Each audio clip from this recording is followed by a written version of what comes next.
Greetings, everyone. To all our clients, collaborators, and friends who have joined this webinar on M&A in East Africa, a regional outlook.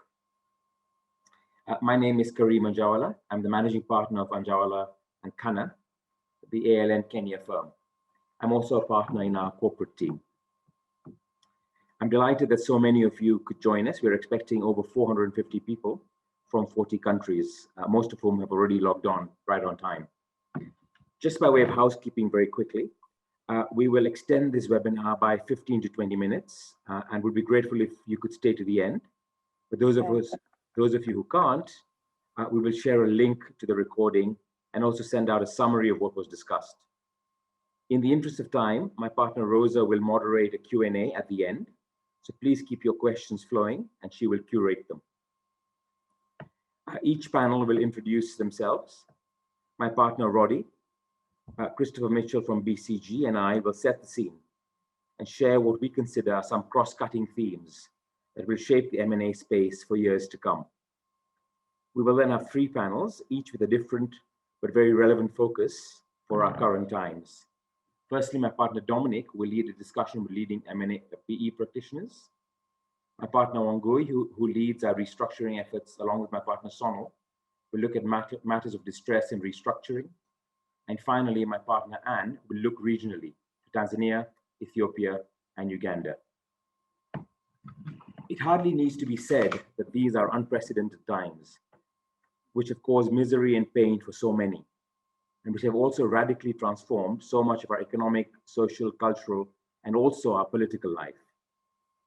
However, like all great inflection points, it also heralds, in my view, a new dawn. Who would have thought that our clients would conduct part of their commercial due diligence by drone?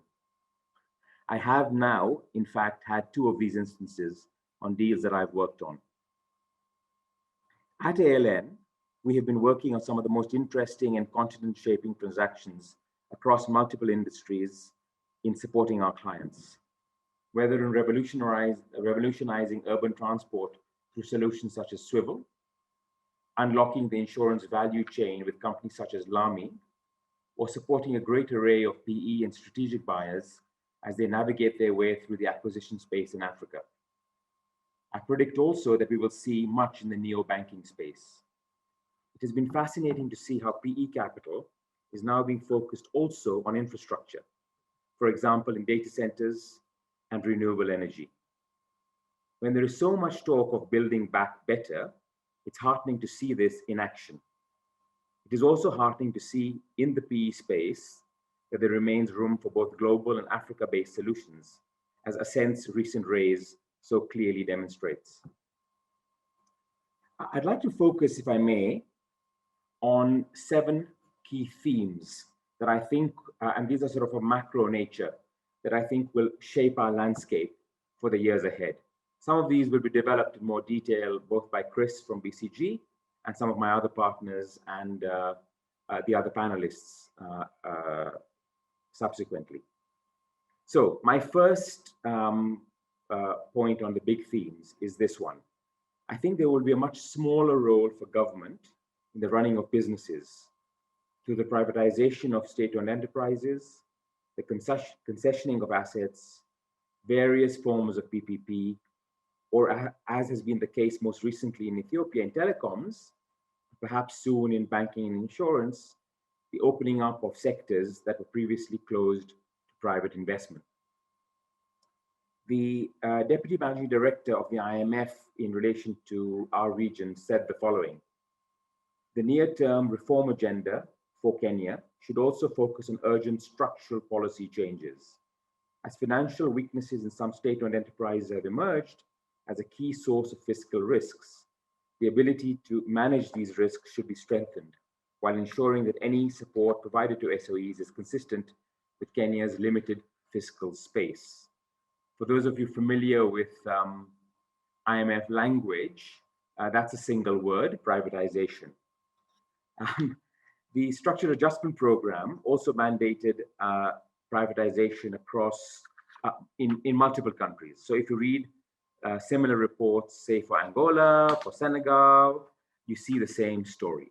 So I think across the continent, there's going to be opportunity in relation to the acquisition of state-owned enterprises, PPPs, and other kind of similar transactions.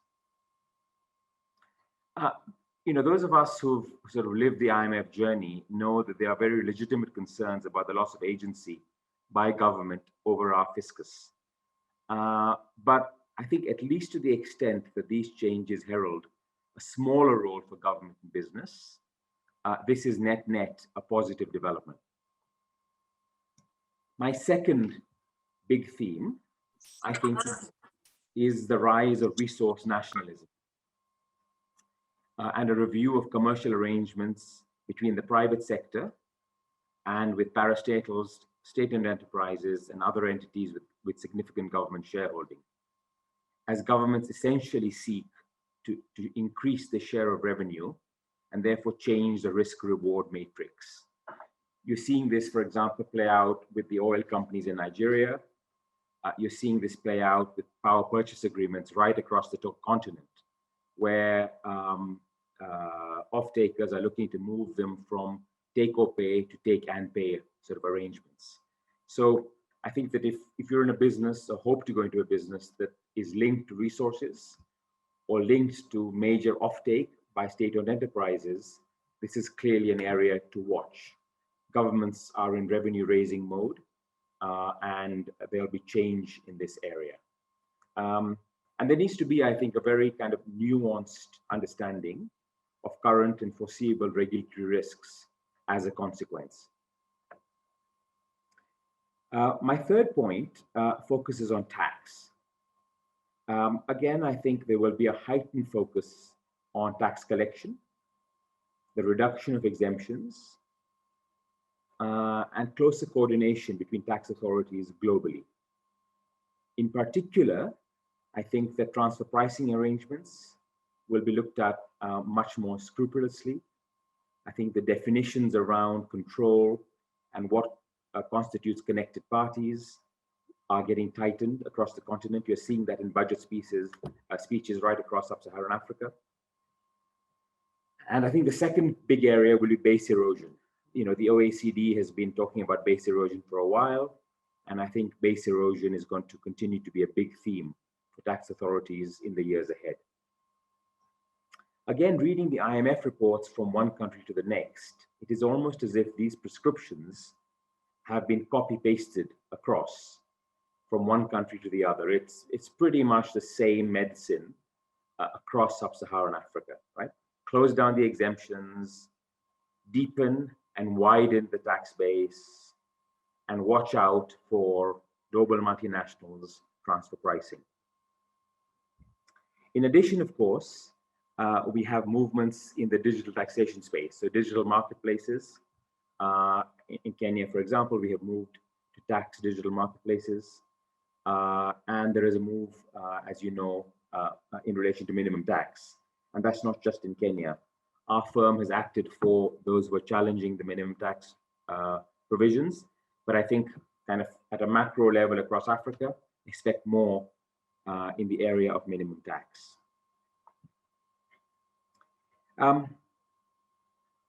My fifth point is, I think, in relation to banks. There is no question that asset quality is under pressure, especially in certain industries.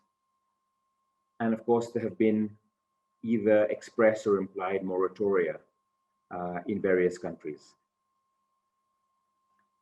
Wangui and her panelists will talk about distress. And of course, restructuring, administration, and insolvency always remain options. But I think there will be a number of assets in relation to which administration and insolvency or similar proceedings may not be the right option. And one, I think, will see a move to banks effectively running equity books. This, I think, will imply a conversion of debt into equity, at least for part of what's owed to banks, and banks operating effectively as shareholders in their own borrowers. it's a whole different ball game. I appreciate that. And so it will change the way banks operate. It might even create a whole new business for asset management, for PE and other funds. But I think expect movement in that space. The final point I think I'd like to make in terms of the big themes is in relation to the rule of law. At ALN, we have a big focus on the rule of law because we know it impacts what we do, our day jobs. And I think that there is a huge change in the rule of law agenda. I'd like to share a slide at this point, if I may, if I can make it work well. I think it's now being projected. So this is a bit of research that we've put together using different sources that demonstrates the link between the rule of law as measured by the World Justice Project on the axis at the bottom, and on the vertical axis, FDI as a percentage of GDP, right? And I think this tells you a very particular story. So if you look at Ghana and Senegal, who've made huge strides in their rule of law agenda, FDI as a percentage of GDP has increased dramatically. On the other hand, where you've got places like Kenya, Nigeria, and Cote d'Ivoire who are laggards in that arena of rule of law improvement, our FDI net inflows as a percentage of GDP remain lower. Places like Ethiopia are in a sense outliers. I think the opportunity there is so large, the country is so big, that people are willing to sometimes look over the rule of law weaknesses and invest nonetheless. South Africa, of course, is an example of a very mature economy. Combined with the rule of law agenda, I just thought I'd share this next slide. I hope you can see it, by the upcoming elections in Africa, 2021 to 2023. Some big elections coming up. Ethiopia, of course, most notably, and the next year in Kenya and in Angola, and the year after in Nigeria. This, of course, has an impact on how we all think about the future. It's been interesting, for example, I just got back from Dar es Salaam yesterday to see how the new president has, it's been like flicking a switch. The atmosphere in Tanzania has changed dramatically for the better in terms of investor climate and people's sense of the kind of long-term prospects in Tanzania. Of course, one swallow doesn't make a summer, but I think the signs there are very positive. I'm sure the next panel will touch on this. So those are my big themes.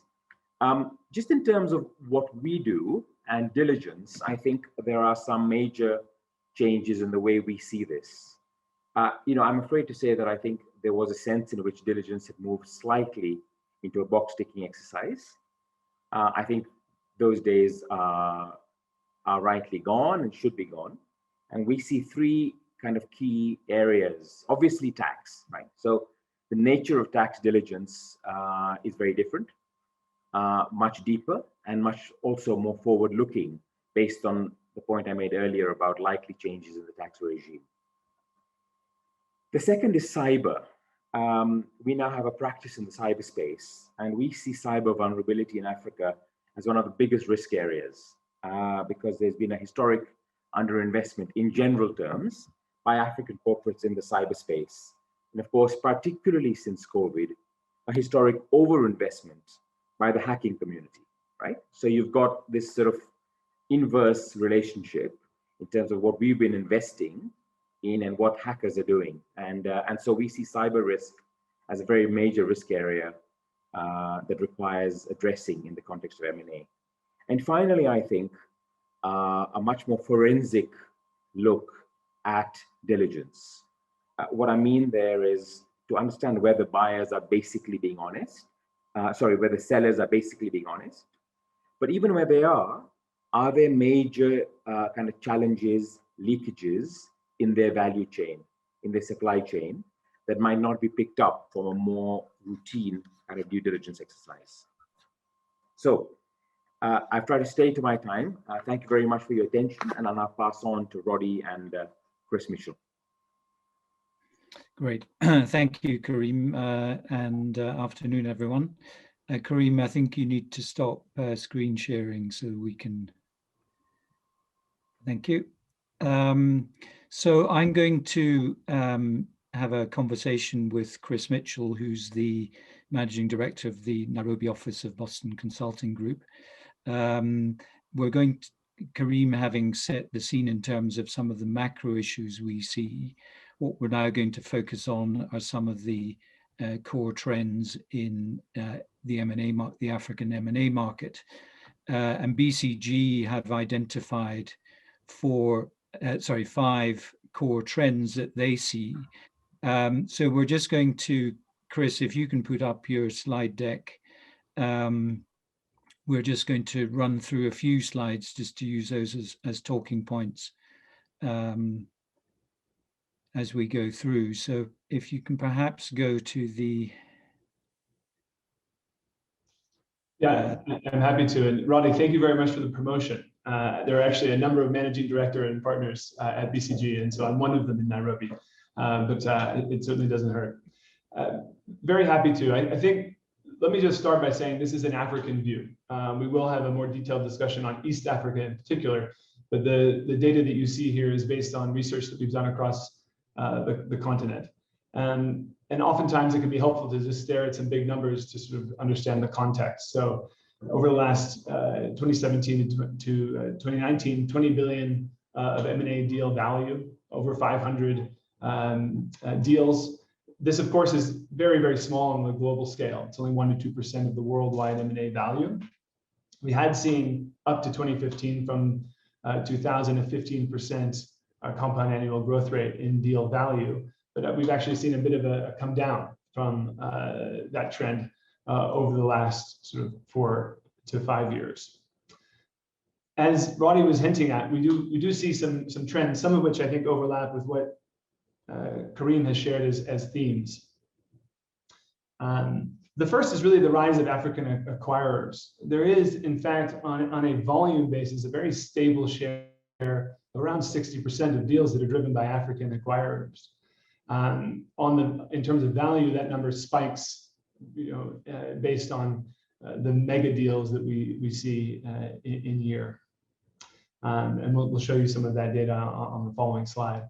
The second is a growing PE presence. There have been some private equity firms, sort of, I guess, household names, to the extent that private equity can be household names, who are maybe pulling back a bit from Africa. But overall, there are many more funds with much more capital. Even as of 2016, there were 300 funds with over 30 billion under management. And so we do see that private equity is still looking for opportunities across the continent. The third is the tech boom, which is, I think, a global phenomenon, but it's actually also being experienced here in Africa. What we've seen is a huge amount of funding of tech players. The lion's share of that, around 40%, is going into fintechs. Obviously, with the infrastructure challenges, it's much easier to invest in making money on digital platforms. The fourth is Pan-African platforms. What we're seeing is more African acquirers, but even multinationals looking to diversify their African footprint to build scale, hedge risks, and capture synergies. And we think that trend, of course, will continue, and we see evidence of that across East Africa, as we'll come on to. And then lastly, I think, to echo what Karim has said, the state-owned portfolio will be important again. There has been a decline in public sector M&A activity since the mid-2000s, but we do think that that's changing, and I think this week obviously showed it in Ethiopia. Ronnie, with your permission, I'll just run through a couple more slides, and then let's turn this over to a conversation, if that works for you. Sure. So this is the picture of the African acquirers. What you're seeing on the left-hand side here is the share of the number of deals, sort of the overall volume. Clearly, Africa, year in, year out, driving the volume of deals, followed by Europe. And of course, if you look at it on a value basis, it's less consistent, just because of the spikes in the size of the deals, particularly mega deals in infrastructure, oil, mining, and telco. To back up the point on PE, what we're showing here, yes, Rodney. Can I just ask you a question in relation to this particular slide? Because to me, this was quite an interesting slide and obviously very positive from an African point of view. Does it suggest in any way that multinationals are withdrawing from the continent, or is it more that African companies are now competing with multinationals? I think the answer is probably a bit of both.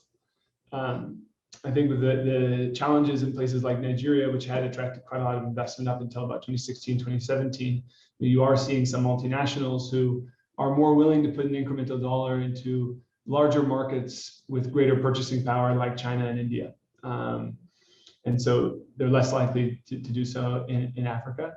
But yes, you are also seeing, particularly if you look even in terms of value, the growth from 2016 to 2019 in the role that African acquirers are playing.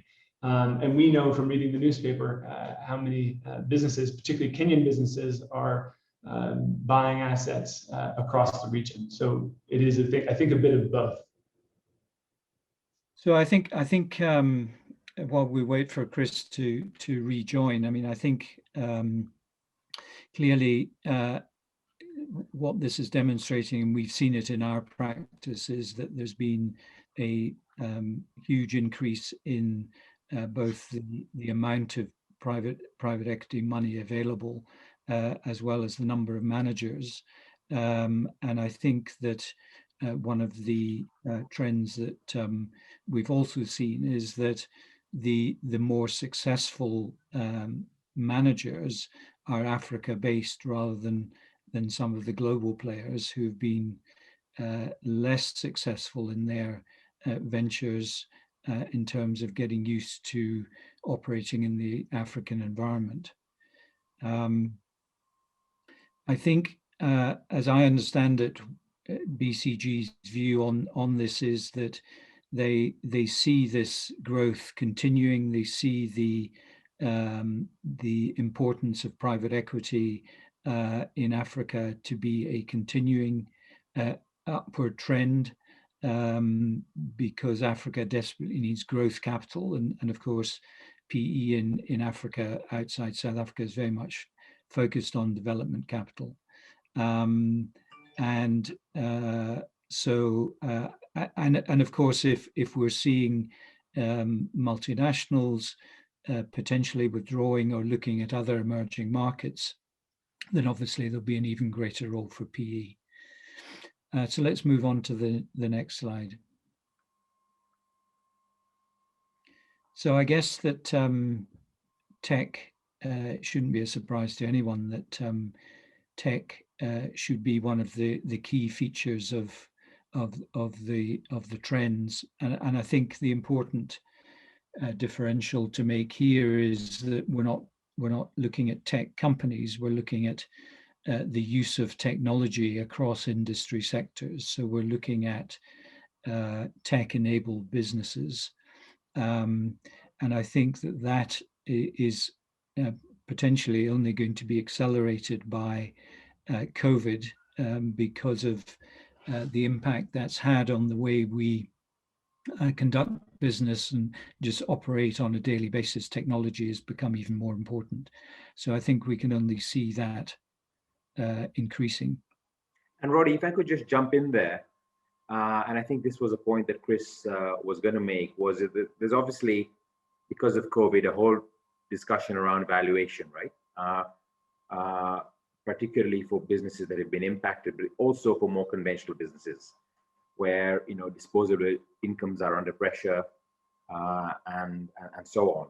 I think what's been fascinating for me is to see this divergence between a real suppression of valuation on what I would call bricks and mortar businesses or more conventional businesses, and the opposite phenomenon in relation to tech-enabled businesses, where African tech-enabled businesses are sort of raising money, whether it's Series A, Series B, or even at later stages, at much higher multiples than ever before.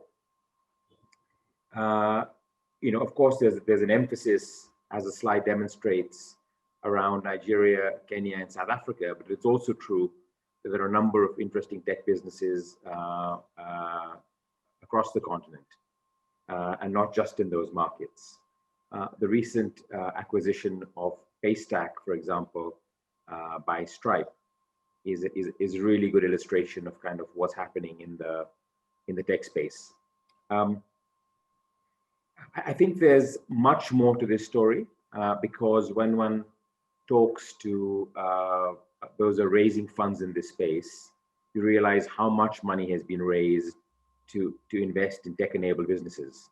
There's a fantastic business called Keppel, for example, Japanese, that is, I think, now invested in over 60 young growth companies, and you can expect more from them in the months and years ahead.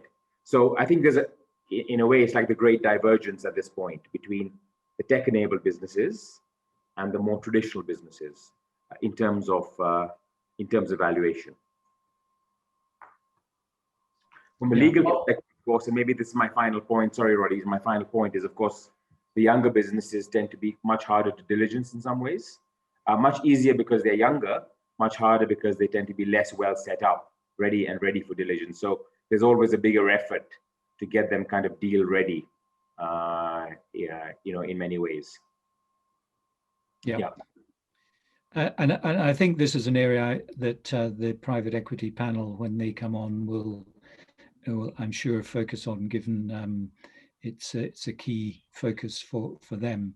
And I see that Chris is back now. I am. Hi, Chris. We tried to do our best to deputize for you. No, thank you. I was going to say that in order for this slide to be true, there has to be quite a lot of investment in digital infrastructure. So data centers and telco backbones are necessary in order to ensure they can deliver their business models. Good. I think that's it. So we can probably take the slides down.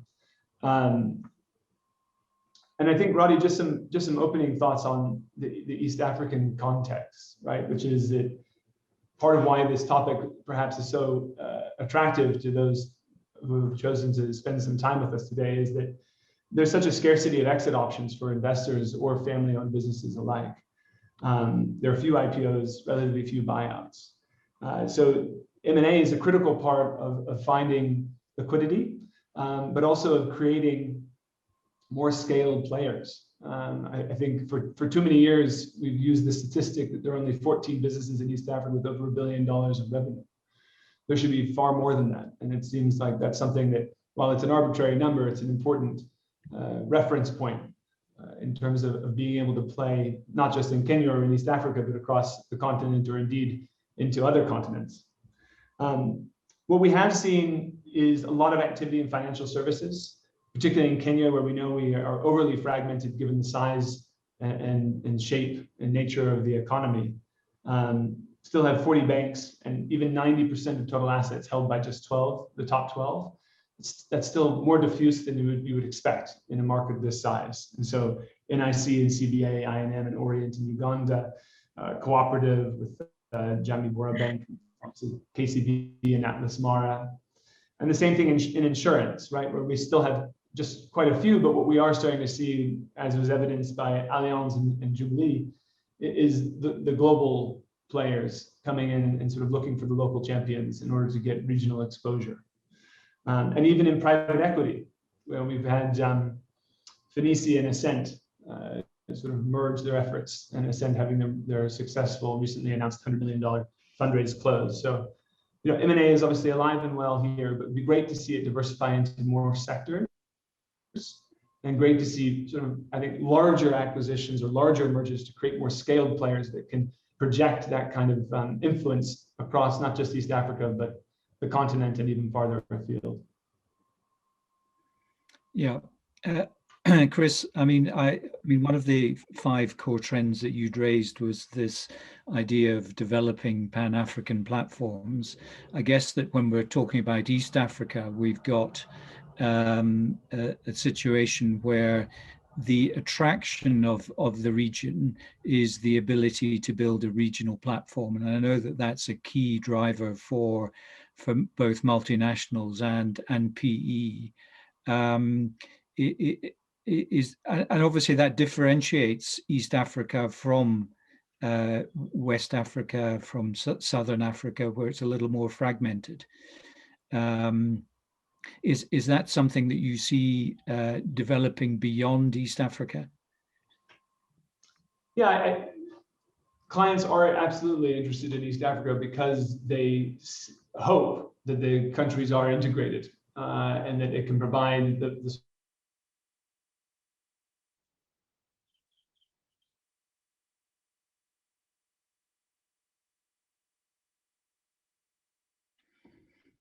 Oh dear, it sounds like we've lost Chris again. I'm still here if you can hear me. Oh, you still? Right, okay. I think increasingly it's sort of a two-prong. It's Kenya and then a little bit of the smaller countries in the region, but then into Ethiopia. There's just a tremendous amount of desire to sort of build a presence in what people believe will be a future market.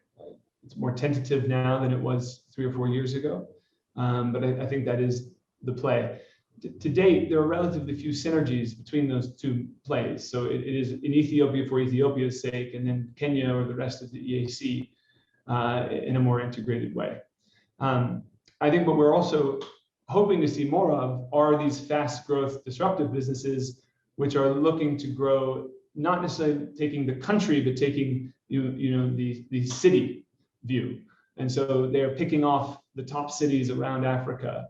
And we're going to see this in e-commerce or disruptive logistics plays, supply chain plays like Twiga, I think have very obvious ambitions to move into other parts of the continent. And as I said earlier, that also helps to spread risk and hopefully allow them to have that early mover advantage, bringing new products and services into those markets before others have done so. Great, thanks. Thanks, Chris. I think, unfortunately, we've run out of time for this session, but really grateful for your insights. And obviously, if there are questions from anyone in the audience, then please send those through. So we're now going to move on to the next session, which is a panel session run by my partner, Dominic Ribello. And he will introduce his guests. So I'll hand over to Dominic.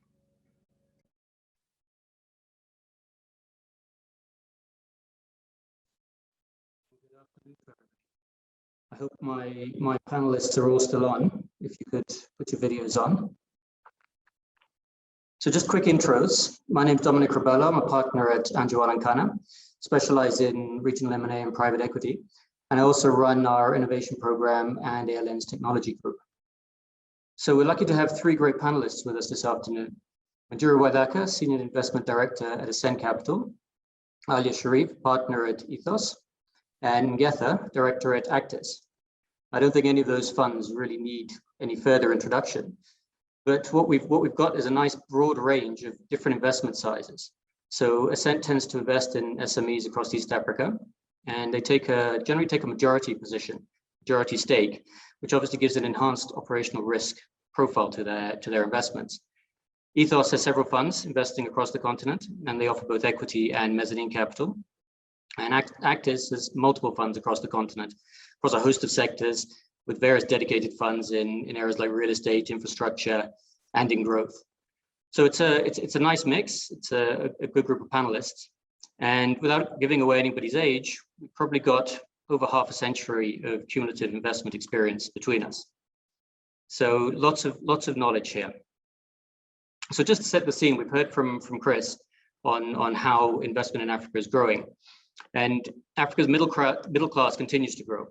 As they do, they're looking for more and more for affordable services and goods. The kind of traditional models and the bricks and mortar, as Karim was referring to, for providing those goods and services across the continent, they're being disrupted more and more by the adoption of tech solutions. And COVID has really only increased that rate of disruption. So as a result, we've got what were originally small individual markets now growing exponentially into larger and much more connected markets. And from our perspective as a law firm, we've seen significant growth in our clients in a variety of sectors: financial services, insurance, healthcare, agriculture, infrastructure, and consumer markets tend to be the big ones. But really, we're just the lawyers here, and the proof is in the pudding. So let's hear it from a panelist who actually invest and take the risk in these sectors. Maybe we can start by a quick roundup of what everyone thinks are the hottest sectors and where they see the fastest growth coming in the next few years. Maybe Wanjura, I can pass it over to you for your thoughts first.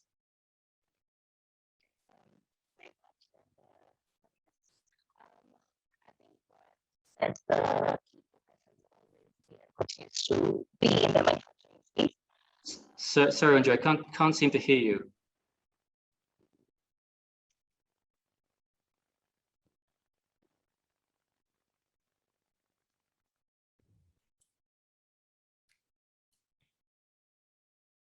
Can you hear me now? Yes, that's better.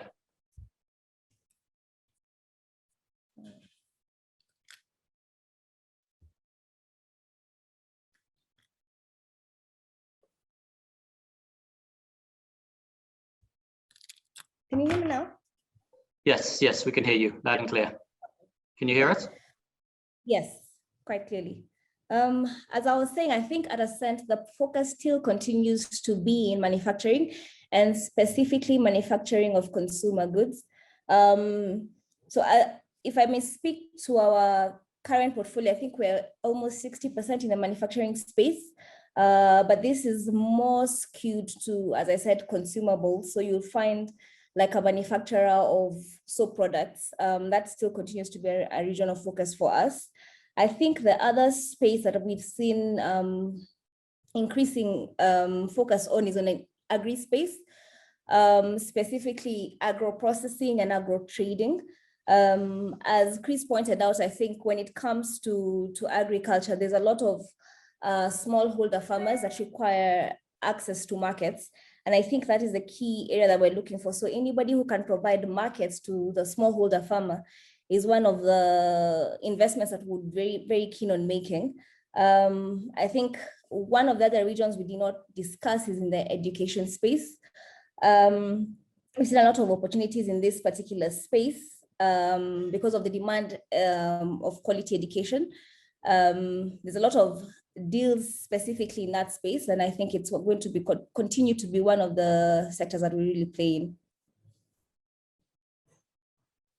Interesting. Yes, I'd missed education off my list, but there's definitely a lot of growth happening there. Ali, what would you say? Similar sectors? Yeah, absolutely. I would say similar sectors. Wanjura has named a few critical ones as you have as well. I mean, I think the couple I'd add are those that kind of play on the front and back ends of some of those sectors. So we're also seeing kind of opportunities in logistics, things that kind of feed into consumer-facing demand, retail on the other side of that. So kind of on the front end of that demand is also kind of active at the moment. I think on a broader kind of trend level, one of the things that I think I've also seen in the region more recently that I find quite interesting is a shift in kind of what does emerging middle class demand kind of mean. And so I think a shift from kind of what historically had been a lot of focus on more the upper middle class and looking now more at the middle or lower middle class, where the purchasing power is a bit lower, but the volumes are so much larger. And I think we see a lot more opportunity there. It requires kind of more focus on operational efficiency because your margins are lower, but certainly greater volumes and bigger scale. I guess your point on logistics ties into that, because if you're trying to service the lower end of the market, you've got to have a good supply chain. Absolutely, and again, being very disciplined on cost and kind of your operational leverage there as well. Yeah, are you saying the same kind of thing? Thanks, Dom, and hello to everybody joining us. We've decided to go more upstream, yeah? So, as you know, our current pool of funds at Actis, those inherited from our acquisition of Abraj, is currently going into digital infrastructure. We're seeing data centers and connectivity business are where the growth is. Over the past couple of years, we've made investments in data center in Nigeria and fiber to the home business in South Africa. But similar trends here in East Africa. We see, this is where there's rapid growth. Infrastructure investments are key to enabling tech and digital adoption, which makes, these models more cost competitive and brings down CapEx. So, this is how we're seeing businesses evolve and become more dynamic. But, I'd say more upstream because, we're trying to deploy, large pools of capital. Look, I'd like to throw a statistic at you, which is, 11% of Africans with mobile phones have 4G enablement, and that is going to rise to about 29% over the next 4 to 5 years. So, it just shows that all the secular drivers are going in that direction, and we'd rather play on the front end of that, where we can drive the destiny of that adoption. Yeah. Yeah. And would you say that the sectors, those upstream sectors, are they Pan-African? Are they regional? Are they country specific? So would you look at those sectors as being across various markets, or just are you looking at individual markets for those sectors? When I talk about digital infrastructure, we're looking at it on a Pan-African basis. I don't think the trends are playing in any specific jurisdiction. Now, there's going to be, micro events that, drive, what businesses you pick in each of these markets. A key one being, valuation and the availability of business to participate in. But now this is a trend, us sitting at home or in the office, consuming a lot of data and making sure that, our connectivity doesn't drop. I think not even just a regional, Pan-African phenomena, but a global phenomena. Yeah. Looking at what you said as your hot sectors, the one thing that really does tie it together, and Chris said it in his presentation, is that they are all tech enabled. So financial services through payment platforms, etc., insurance, microinsurance, bundling those insurance products with other products, agriculture, satellite data, improved access to markets. Obviously, consumer markets are obvious digital marketplaces, goods and services.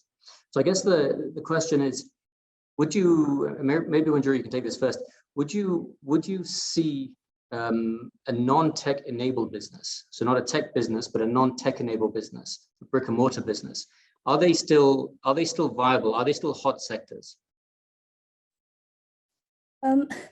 I think there would be. I think one of the key things we try to identify is how we could use tech and actually build a business. So we see it more as an enabler. And it actually plays out as one of the key themes if you look at a value creation plan, for instance. You can look at a business, say in the FMCG sector that is brick and mortar, just have trucks and the goods in the warehouses. But then if you bring in tech, then you will see a possibility to increase that growth. So if you can bring in, say, or plug into an existing system, say Twiga, I have an agro processor and I can plug into Twiga. That also means that I expand my scope for sales. I think how we look at it is just how can we implement tech to actually make the business a bit better. So for us, whether it's brick and mortar or it has tech enablers in the business, then it really is, the question drops down to how we can improve this, not so much being a key driver for performance or our investment for that matter. Would you have the same strategy? Sorry, was that to me? Yes, okay. So yes, I think two things. So the way we've looked at it is, we have a dedicated AI fund, which kind of invests in businesses that have a data analytics kind of component to it, and kind of directing kind of both investors and I guess LP investors, as well as professional investors that have experience looking at it. I mean, quite frankly, they're going to look at a business that's a fintech business far better than I will.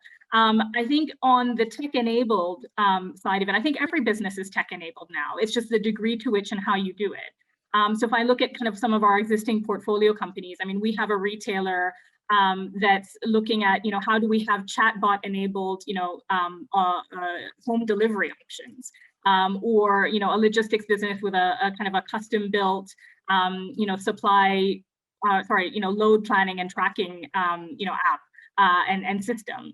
So you have to have these things to kind of be efficient and to grow kind of the economies of scale that you need to deliver to be competitive today. At your end of the scale, when you're looking at a large established business, would you be looking at that? Would your ideal be a large established business which has already adopted tech, or a large established business where you can come in, use your investment to help them bring tech on board, and use that to drive the growth? Certainly, Dominic. Look, I will agree with Alia that there is no such thing as not tech enabled anymore. Yeah. So, small businesses, big businesses, you really have to think about how you're, either partnering with technology to make sure that you're accessing new pools. I'll give you an example.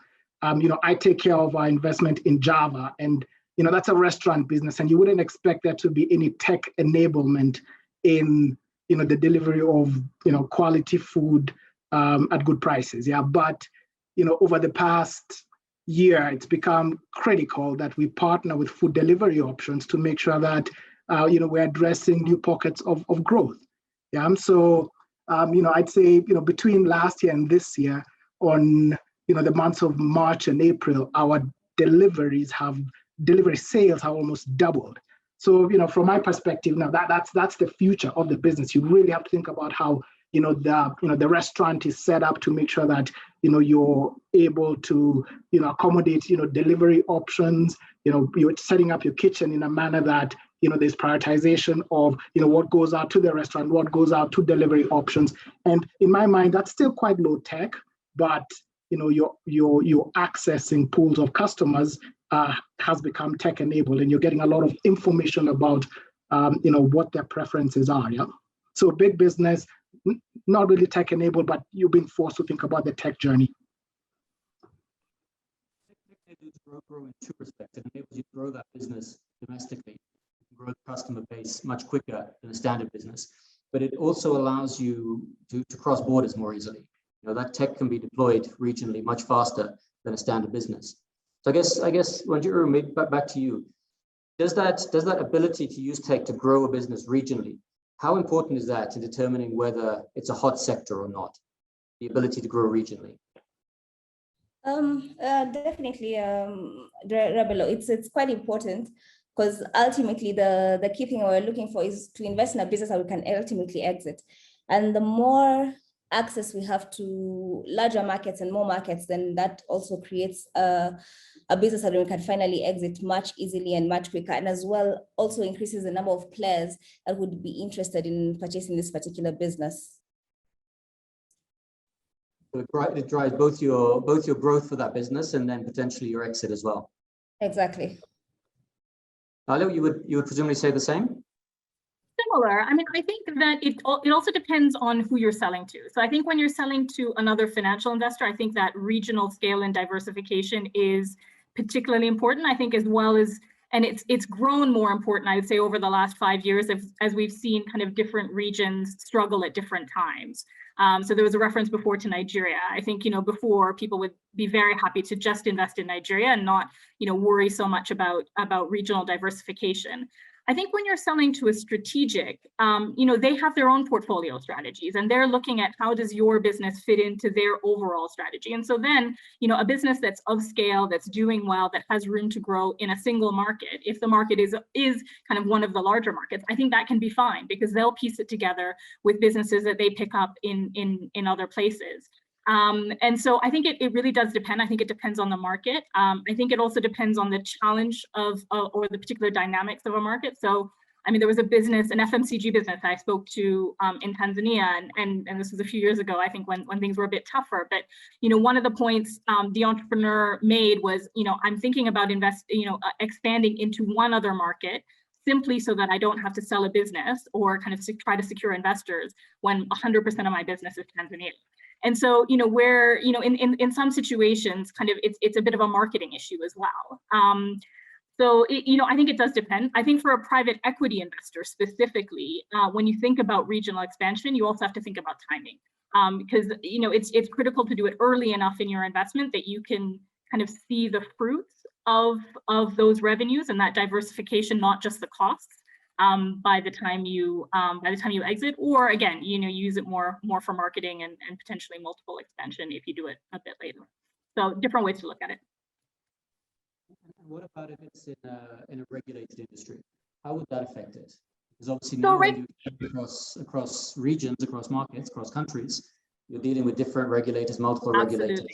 And then you're just kind of creating a business from scratch effectively. So, in another life, I was invested in a bank in West Africa. And, we had this discussion, I think once about, should we expand to, the neighboring country? And the neighboring country spoke a different language, completely different regulator. And we didn't know that much about it. And so, what made us great in one country was exactly what was going to make us struggle in the other country.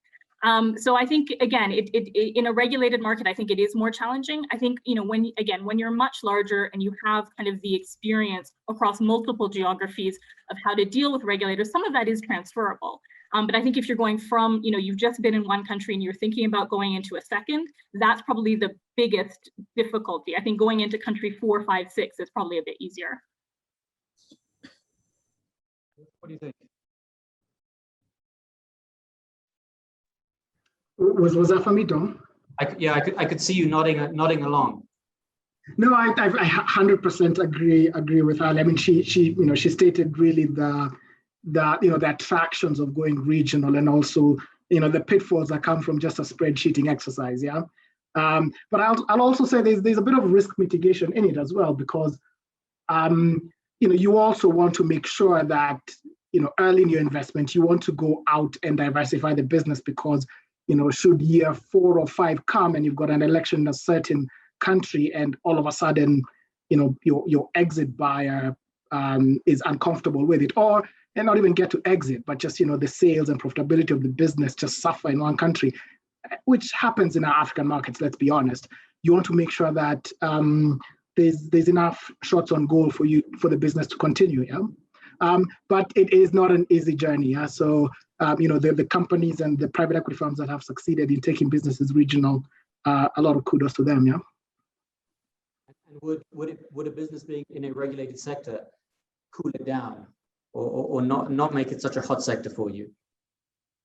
Most definitely. I know there's going to be a conversation about direction of travel in Tanzania, but that has presented us some challenges, and it's not just in regulated sectors, it's in the regulators in general, whether it comes from competition commission approvals and a lot of other things you really have to think about when trying to make a profit on an investment. Yeah, so I'm super wary about regulation, and probably the first 3 things that I want to discuss when thinking about making an investment in certain sector has to be up there.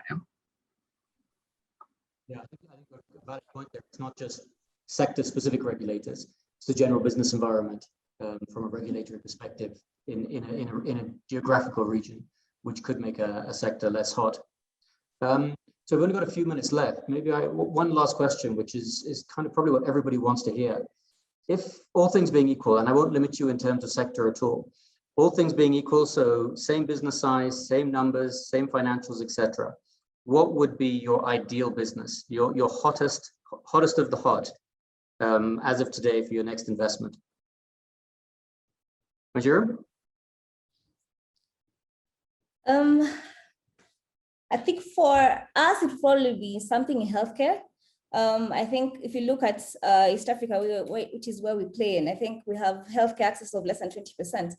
And this is set to grow exponentially in the last couple of years. So if you can find a healthcare provider, no matter the service that they provide, that covers a large segment of the market, then that would be something we would really, really be keen on looking at.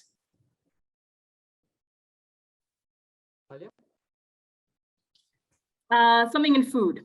So, we in the region, we spend more than 50% of our incomes on average on food, and with pressure on income, that's only going to increase as a proportion of that limited number. So for me, yeah, something in the food sector.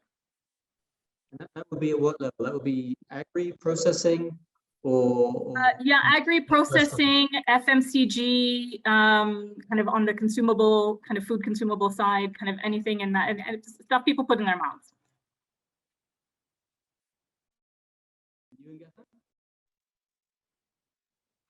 Look, with recent focus on digital infrastructure, I'd have to take data centers. Look, I think we all hate when there is latency when we're dealing with applications that take a lot of data. So a lot of content is starting to be hosted on the continent. So right now, hosting takes place in all kinds of different markets, but bringing in more local, I think, is a trend that has legs for a very long time to come. That they are capital intensive, but I think the runway is very long, and we've only started scratching the surface in terms of what digital enablement means in our markets. So yeah, unfortunately, we're out of time, but I guess we know where to be looking for our next investments. Education, food, and data infrastructure, all some of the hottest sectors. So thank you guys. I hope you can stay on in case there are questions that come up through the rest of the seminar. I'll now take the opportunity to pass us over to the next panel. It's been run by my partner, Wangui, covering distressed assets. Wangui, over to you. Thank you so much, Dominic. And thank you everyone for joining us this afternoon. I'm going to ride on Dominic's coattails with regard to the years of experience of the panel that I'm going to be working with. He talked about 50, I think I'm going to add on another 50, and we're looking at a century's worth of thought on investment. But probably our 50 years of collective experience on this panel is going to be looking at things from the other end of the lens, as it were, talking about distressed opportunities for investors with a financial advisor's perspective as well as a banking perspective. Just to introduce my panelists, we have Dr. Clement Dodo, who is the group head of integration and recoveries at Equity Group Holdings Limited. Equity is a renowned bank in this region and indeed in the world. It has a reputation for self-disruption and innovation, and is expanding dramatically within this region, I think in 6 countries and counting. We also have George Bodo, who is the founder and the director of Call Street Research Analytics. George has over a decade of experience in financial and economic analysis of banks within sub-Saharan Africa.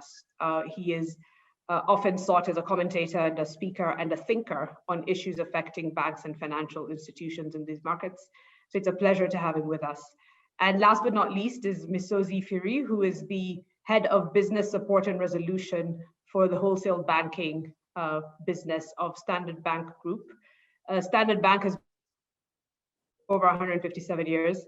Misozi has been working with them for slightly less time. And they're operating in over 20 African countries. So an amazing breadth and depth of experience gathered here. And I'll just jump right in, picking up from Dom's fascinating panel on what people see as opportunities in this market, with an observation that a lot of times when PE investors or other investors look at the region, they overlook distressed assets. Now, obviously, the risks and rewards of investing in distressed assets vary significantly by geographic location. In North America and even in Europe, we're seeing a lot of specialty funds or distressed assets, special situations or distressed funds saying this is a record year for raising funds and looking to deploy capital. That's not necessarily the case in Africa. So Misozi, I'll start with you and ask you what your thoughts are on why special situations and distressed assets are an overlooked asset class within this region by investors. Thanks, Wangui.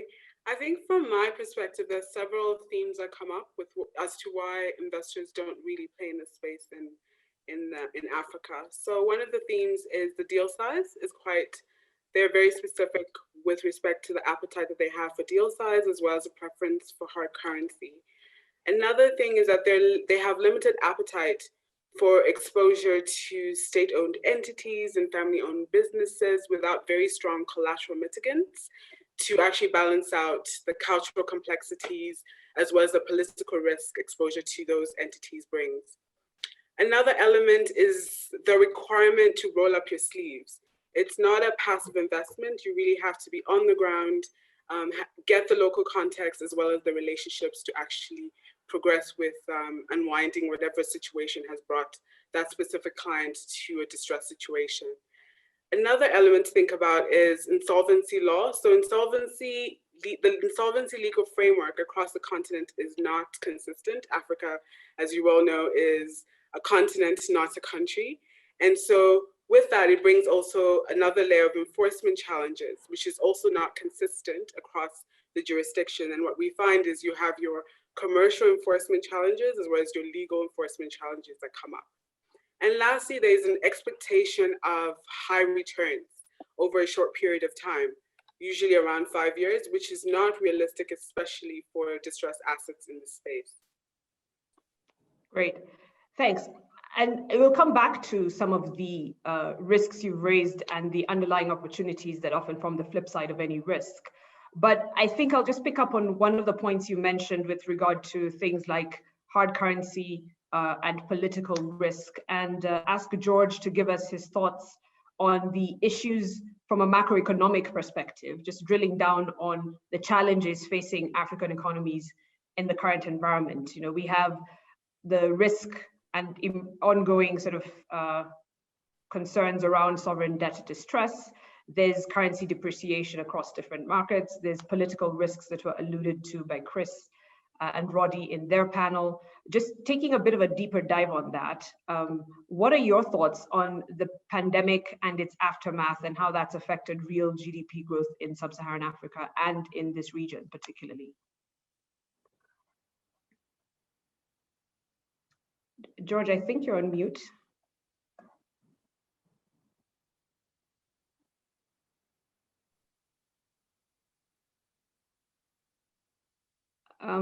For some reason, we cannot hear you, George.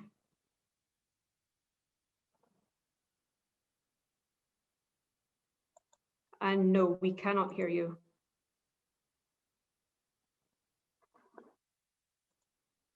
I think probably as we deal with the audio issue, I'll just mention two comments that I think tie into this point in the bigger picture aftermath of the pandemic and real GDP growth, and then speak to Clement and get his views on one of the issues that is riding the backs, as it were, of African banks and creating some complexity in this market. One of the key sort of headlines around the pandemic in sub-Saharan Africa was the idea that there's been a recession. For the first time in decades, in 2020, most African markets, if not all of them, slipped into recession. And there's been wildly divergent responses to the pandemic, cyclical opening and closure of economies. And so the pandemic effect on recession and recovery will persist in the medium term in this market. And Clement, I know one of the challenges that banks have had in this region has been a criticism that the way they deal with non-performing loans or with deepening credit risk has been evergreening the loans and sort of providing nominal oversight. So there's a bit of an extend and pretend approach to credit exposure. In your mind, what has changed or what needs to change in how banks are approaching pricing of risk and realization of assets in this region? Thank you very much, Andre, and good day to all. I do not really believe that banks have been evergreening facilities. I think that in most cases, banks try to be try to listen to the customers and try and get a solution. That's why perhaps sometimes it might look like it's been an evergreen type of delivery. But just to mention that, look, since the pandemic started, there's been a lot of rethinking about how we manage NPLs and actually even very good loans or current loans. And I think that what has changed, or what we are still enhancing, the areas that we continue to enhance on are monitoring. I think monitoring. I think most banks have decided that we will put more effort in monitoring, because these are very tough times, and you need to keep very close to the client and know where the cash flows are going to. And I think perhaps some banks even believe that it's time to start looking for external partners to help us do the monitoring, because let's face it, we have a bigger stock of facilities having challenges. We even have whole sectors, having serious challenges. So we'll need extra help, and I think that is what is happening now. Also, I think the banks are doing their best to get to realize the problem earlier than in the past. So early intervention, early detection and intervention, I think is what I've seen in recent months, especially since the pandemic came out, because almost all banks had to review their portfolio and tell a story to themselves as to which sectors would survive and which sectors will have challenges and which sectors will be flying. And I think based on that, banks have put in place various measures to resolve these challenges. Of course, I mean, in times like these, you also have to watch your risk appetite. So I think banks have been banks have been more cautious as to which sectors they lend to, and how they do it, and even look at the level of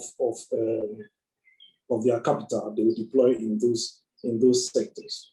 Also, what I've seen is that there's been some more collaborations of late, among industry players, because we have some customers that can create systemic challenges for us, and we as banks have continued to work closely these days to make sure that we know what is happening, so that if there's the need for us to create the necessary buffers to meet any eventualities, would be ready to do that. I believe that we've talked about technology, and I'm sure it's also an area that banks are using to lower their to reach out to more customers, lower their costs, so that at least we'll be able to do better pricing on our risk assets. I'm sure the technology space is quite huge, and the guys in technology can help us do more with technology. But yes, all in all, there's been some changes in the way banks have managed NPLs, and I'm sure that's going to be the norm going forward. Perhaps when this pandemic started, we saw it as maybe a kind of an Ebola striking in a small corner, or a SARS occurrence. But I think over time we realized that no, this is a worldwide thing. As it started spreading into Europe, I remember Italy first, and then went into other parts of Europe, and then into the US. Then our ways of even looking at the portfolios started changing from what you would call the China-based kind of businesses to almost all the businesses. So yes, there's been a lot of changes, and I think that the banks have also responded or are responding positively. Thank you. Great, thank you so much, Clement. Really interesting insights with regard to the contagion effect of COVID and the cyclical disruptions to the economies that now characterize the new normal of business operations and of credit risk. George, I hope your mic is back up. There's actually a question here from one of the attendees picking up on these issues around sovereign debt distress and emerging risks in this market. So I think you can probably combine some of your reflections on the impact on real GDP with the answer to this question. Nicholas is asking, how has COVID-19 affected the reliability and safety of fixed income segments, particularly in terms of the ability of African countries to repay foreign debt obligations and borrow externally at favorable rates? Would it still be safe for retail banks or international lenders to lend to governments which were possibly considered more reliable borrowers pre-COVID?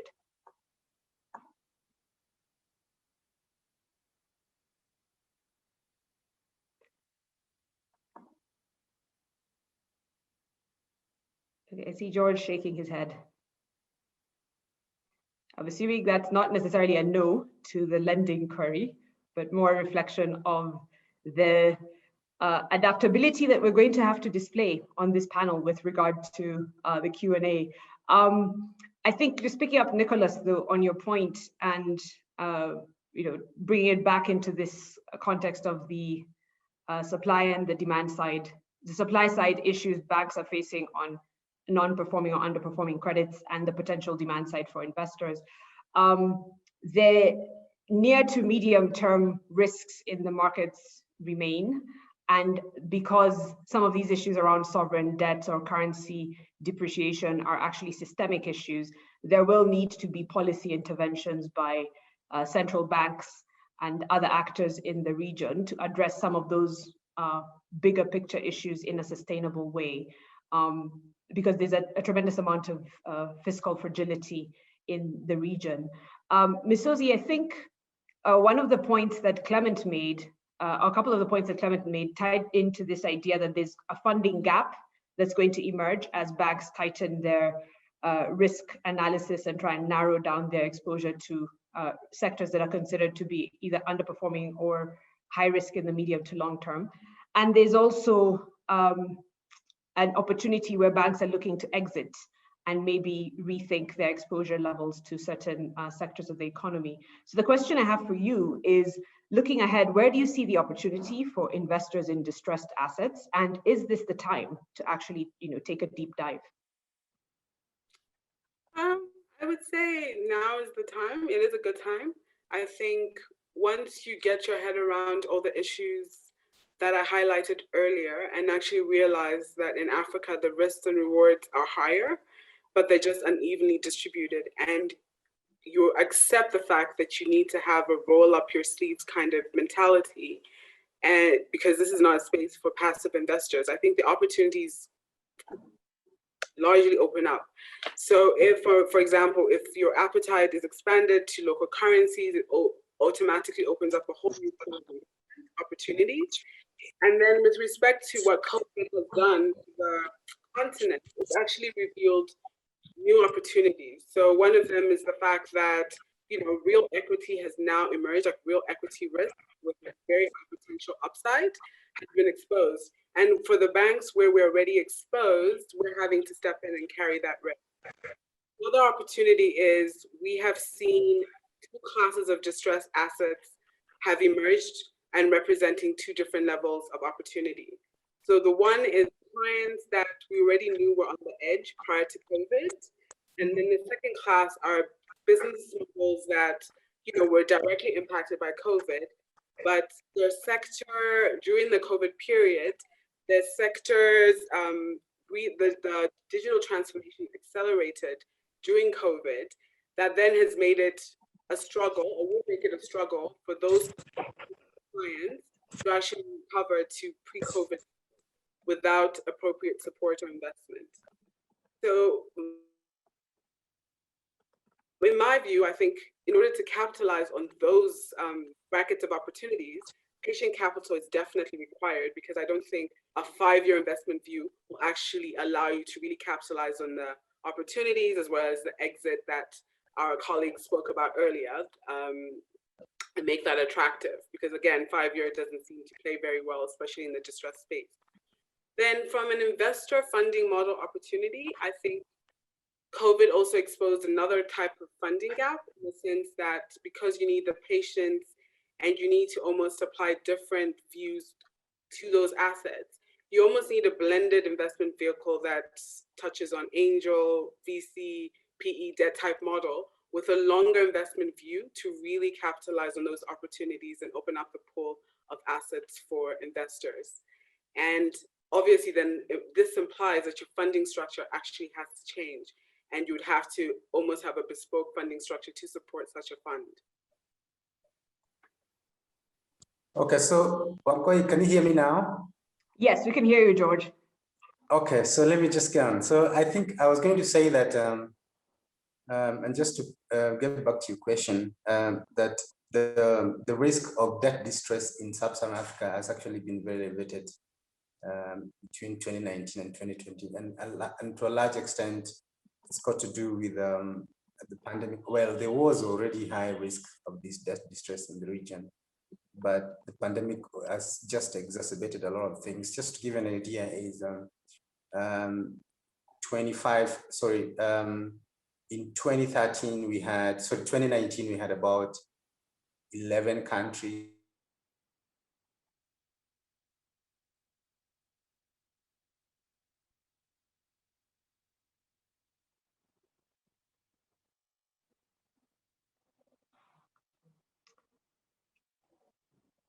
I think, sorry, George, perhaps you can go off video, just maybe to alleviate the pressure on the bandwidth, and then just try again.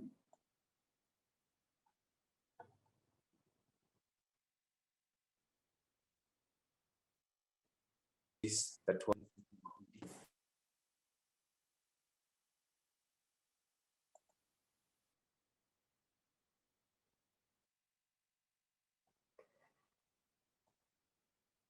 Okay, I think it's slightly ironic that we're talking about distress.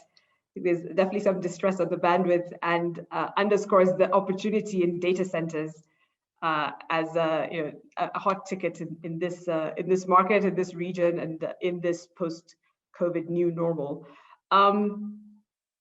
Clement, I'll ask you, I think, to take 2 minutes, maybe to reflect on this question of the risk that we've been trying to characterize in this market, the opportunity and the risk that we're characterizing in this market on distressed assets.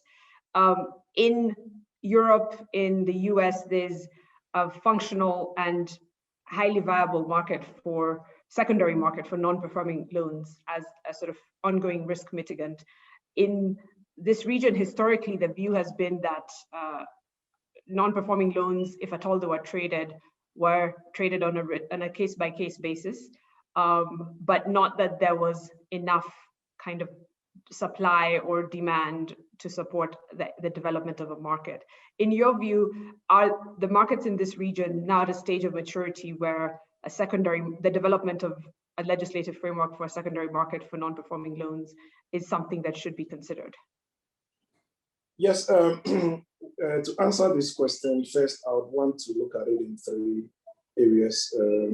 One, whether we have the stock to trade in, whether the legal and the regulatory framework would allow us to do that, and the transparency that we require.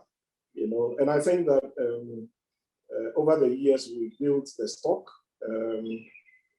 You were talking of NPLs, but I think a lot of banks sit with what you call write-offs, and in that write-off portfolio, I mean, lots of them perhaps go 5-6 years, and finally we don't do anything about them.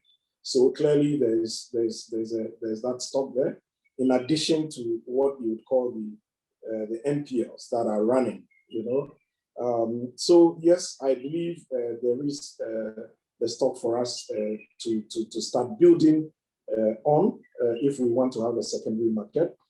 In any case, I'm sure there are already hunters. There are hunters on the market who go about just looking for assets, to buy at knockdown prices. And basically they go around banks, ask, look, do you have something to sell? And that's the business they do. They buy, hold for some time and sell. You know, so I believe that yes, we could start in the what do you call it, in the region, perhaps with a couple of countries. Also on the issue of the legal and the regulatory framework, clearly that is needed. I'm not a lawyer, but having been in banking for almost 28 years or so, I don't recollect any of the countries that I've worked in, about 5 countries, where we have a legal or a regulatory framework for that. So clearly we would need that, because that would give investors the confidence to come in. They will know they are protected and nobody can come and create challenges for them. So that's clearly necessary. And then the last bit of it is we would have to have more transparency, and basically transparency in the valuations that we have of the assets of our NPLs and also of the NPLs themselves. We have to be very clear on that. The pricing, we have to have transparency in the pricing. It's also an area that we need to work on. And then, of course, and that dovetails into the reasonableness of the bid-ask spread, you know, where the buyer is sitting at a particular maximum and the seller is sitting at a particular minimum, and they don't get to meet, you know. So I believe strongly that yes,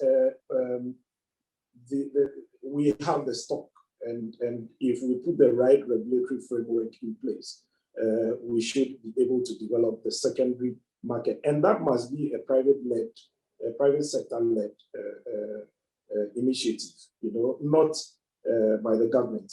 I think we've seen a couple on the continent by governments in the past. Currently, there's one running in Nigeria, where I come from. We had NPAT in the 80s, where the government set it up and asked banks to bring their bad loans in exchange for government bonds. You know, but I don't think that I'll continue advocating for using taxpayers' money for that. So I believe that yes, insofar as there are hunters and they are making money in there, I believe it's something that we should look at, and I believe the market maybe not mature, but the market should be ready for that. Thank you. Great. Thank you so much, Clement, Misozi, George. Your insights and contributions have been really valuable. There are questions coming in on the chat where we'd invite you to continue to engage with the rest of the attendees. I know that we're rather pressed for time, so I will just hand this over to Anne Kunohe, my partner, who is leading the next panel that's going to touch on a couple of regulatory issues. And we're happy to benefit from George's expertise in the Q&A session that's going to be open to the plenary. Thank you so much, everyone. Thank you, Wangoi, and good afternoon to everyone. I'm glad that you have stayed with us for this long. This is our last panel for today before we move to the Q&A session. My name is Anne Kinuhe, as Wangoi said. I'll be your moderator for this last session. And the session is going to focus on the regional trends on the M&A and other fronts. I'm joined today by 3 distinguished panelists who are all experienced practitioners who are drawn from the East African region. They're all ALN partners. In a short while, I will introduce them, but before I do so, let me just tell you a little bit about myself. I am a practicing advocate based out of Nairobi, Kenya. I have over 15 years experience. I'm also a partner in ANK or ALN Kenya. I specialize in corporate commercial law, primarily in M&A, ICT and telecoms, and I also co-head the firm's competition practice. A lot of my work is cross-border, so I have significant experience in doing deals in this part of the world or in the jurisdictions that we'll be talking about today. As I mentioned, I'm joined by 3 partners from across ALN, and each of them has a wide breadth of experience, on-the-ground experience advising clients doing business in this part of the world. My first panelist is Shamaine Amin. She's a partner in our Tanzania office. She's a corporate lawyer and she manages the firm's client experience and operations. She also advises international and local clients in relation to acquisitions, commercial transactions, joint ventures, share purchase agreements, disposals, etc. My second panelist is Fiona Magona. She's from Uganda and she's a partner at Marks Advocates. She has worked previously with leading law firms in Johannesburg as well as in Kampala. She also has a wealth of experience advising both local and multi-jurisdictional mergers and acquisitions, cutting across various sectors, for instance, telecoms, insurance, mining and energy. And then last but not least is Mesfin.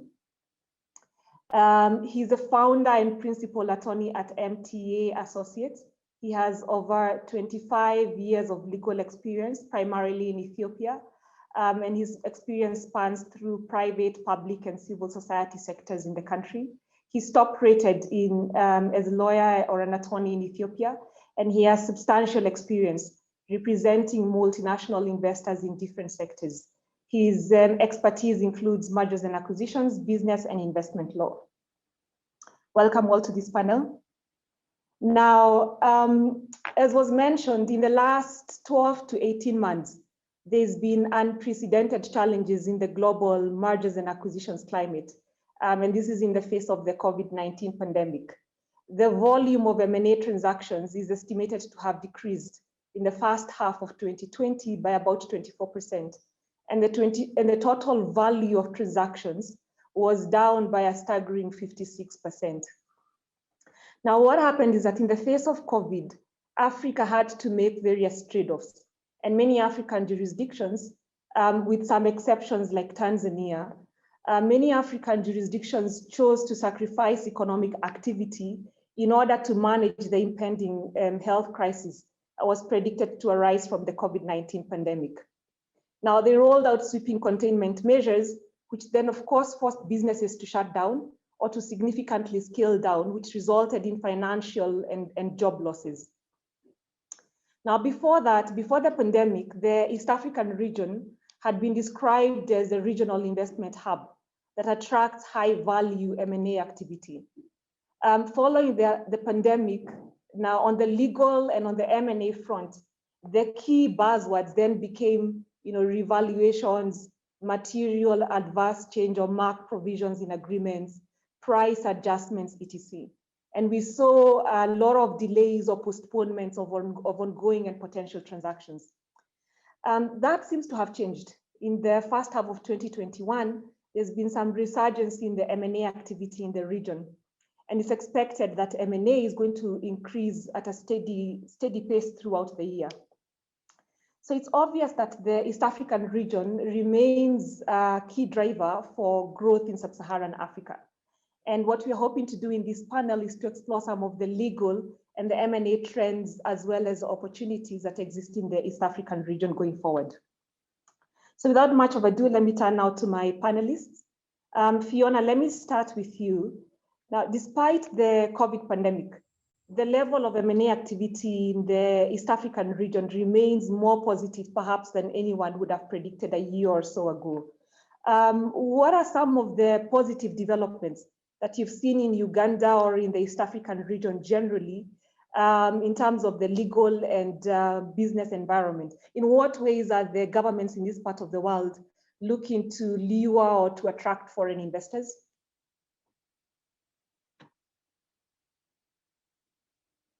Fiona, I don't know whether we still have you. I think you're on mute. Thank you, Anne. I was here talking to myself. Thank you, Anne, and hi, everybody. Really delighted to be part of this panel, and thanks for the question, Anne. In terms of positive developments happening, particularly in Uganda, but perhaps also in the region, I'll start, focusing on Uganda, of course, where we are based, Marks Advocate, which is part of the ALN Uganda Farm, the ALN Uganda Farm. So the business environment in Uganda has stabilized. It's picking up slowly. Elections that sort of threatened investment climate, FDI, are behind us. President was sworn in earlier this month, and that has gone well. Investors are gaining confidence in the fact that there's no need to sort of be packing up and out of Uganda. The COVID situation is being managed well. The Ministry of Health has done a commendable job in just sensitizing the public on the SOPs and just general practices when traveling. I think regulations were passed under the Public Health Act to advise, sensitize people coming in and out of Uganda about what is expected in Uganda in terms of SOPs, and therefore what becomes, you know, a criminal offense if you're not on the compliance side. Having put elections, having rolled out the vaccine, albeit a bit slowly, the business environment is stabilizing, travel is opening up, and slowly we're seeing activity in terms of deal flow, in terms of M&A, PE. I'll come to that in a little while, but maybe let me start with, you know, what are we seeing in the PE space? I mean, private equity has just gained such momentum in Uganda. We're seeing a prevalence of development capital. Historically, DFIs typically invested via funds, PE funds. Now we're seeing them invest more directly, taking an active role, particularly in renewable energy, healthcare, education, and just, I guess, agriculture as well. And that's a very welcome development, considering that PE of itself is indeed one of the, you know, one of the avenues to capital in Uganda, but it wasn't a big contributor to finance for SMEs. So, and of course there was all the mistrust. Right. But this is certainly gaining momentum, so much so that our regulator, the Capital Markets Authority, has, you know, issued draft regulations for stakeholders to just consider how and if private equity venture capital should be regulated. And of course, there's all the debate around whether this is going to be local PE players, or this is going to be locally domiciled PE players, or PE players that are offshore or away from Uganda, and that's really the majority, without necessarily stifling the industry. On the M&S side, of course, the opportunities are indeed still largely in energy, particularly renewable energy, healthcare again, education, ICT is a big one, and maybe a whole topic of its own, but really a positive development as well. Subsequent to, or as a result of COVID, everyone sort of transitioned, or most businesses are transitioning, both in the private and public space, to online service, to an online offering. And we're seeing this, you know, in the public space with the company's registry, the investment authority, the URA, which is the revenue authority here in Uganda. What this means is it's sort of streamlining business. It's improving efficiencies. They're promising to be able to set up a company within hours, and therefore registrations and licenses from investment authority within a few days. Why? Because applications have now gone online, submissions, communications has really cut out, you know, human interaction, and therefore bureaucracy, payments are online, cutting out corruption. So it all sounds like very positive, and indeed it is going well, not without any teething problems, but that's been wonderful. Something else we're really seeing is collaborations as well, between, you know, the public and the private, but also within the private, we're seeing a lot of collaborations, for instance, between IT providers, tech providers, and the financial services providers, medical care with IT, you know, things like logistics, transport, partnering up with a grocery store. So, you know, everything's sort of going online. But what that sort of points to is activity, ultimately, we think, both in the PE space to just ramp up the operations, the efficiencies of these SMEs, but also potentially M&A, where there's a good idea. You know, we're sort of shifting away from the whole distressed M&A that typically characterized 2020 and coming back into more mainstream M&A, PE, and yeah, let's see where this takes us. Okay, Thanks. right. So it seems the digitization trend that we've heard about in the PE world, in the private sector, has also been, you know, adopted largely by the governments in the East African region. Now, just moving on to Ethiopia, Mespin, I think one of the main developments that we've seen in Africa in the last maybe 1 to 2 years is the signing and the ratification of the African Free Trade Area. The treaty, the ratification, and the coming into effect of that. What are your expectations with that treaty? What do you predict will be the effect of the treaty in terms of the M&A activity post the pandemic, particularly in the East African region?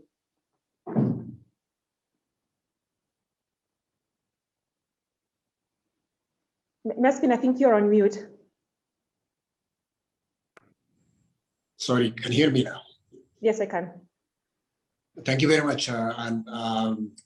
Yes, indeed, this is a new development, and Ethiopia was very enthusiastic in embracing it, in one of the first few countries, you know, ratifying the treaty. And the question, I think, as is the case for everyone who signed up for the treaty, is how fast Ethiopia will move to undertake the required policy reforms and trade facilitation measures that are necessary to be in place in order to achieve the objectives in the treaty. So it's positive, but it's a question of really implementation. And you have different level of pace of implementation, and there would be really a lot of kind of soul searching, looking inside in terms of what systems are in place, what institutional framework are in place, and what substantive laws are in place, and what concessions can be made. In terms of, you know, following the ratification of the treaty, there is a focal institution dedicated to do this, which is expectedly the Ministry of Trade and Industry, which has set up a trade regional integration in trade relationship and negotiation directorate, which has already started, you know, creating awareness, discussing with consultants, stakeholders, and also early attempt on identification of, you know, categorization of products that fall under the excluded sector, that could fall under the excluded sectors, the sensitive ones. So you have already preparation underway.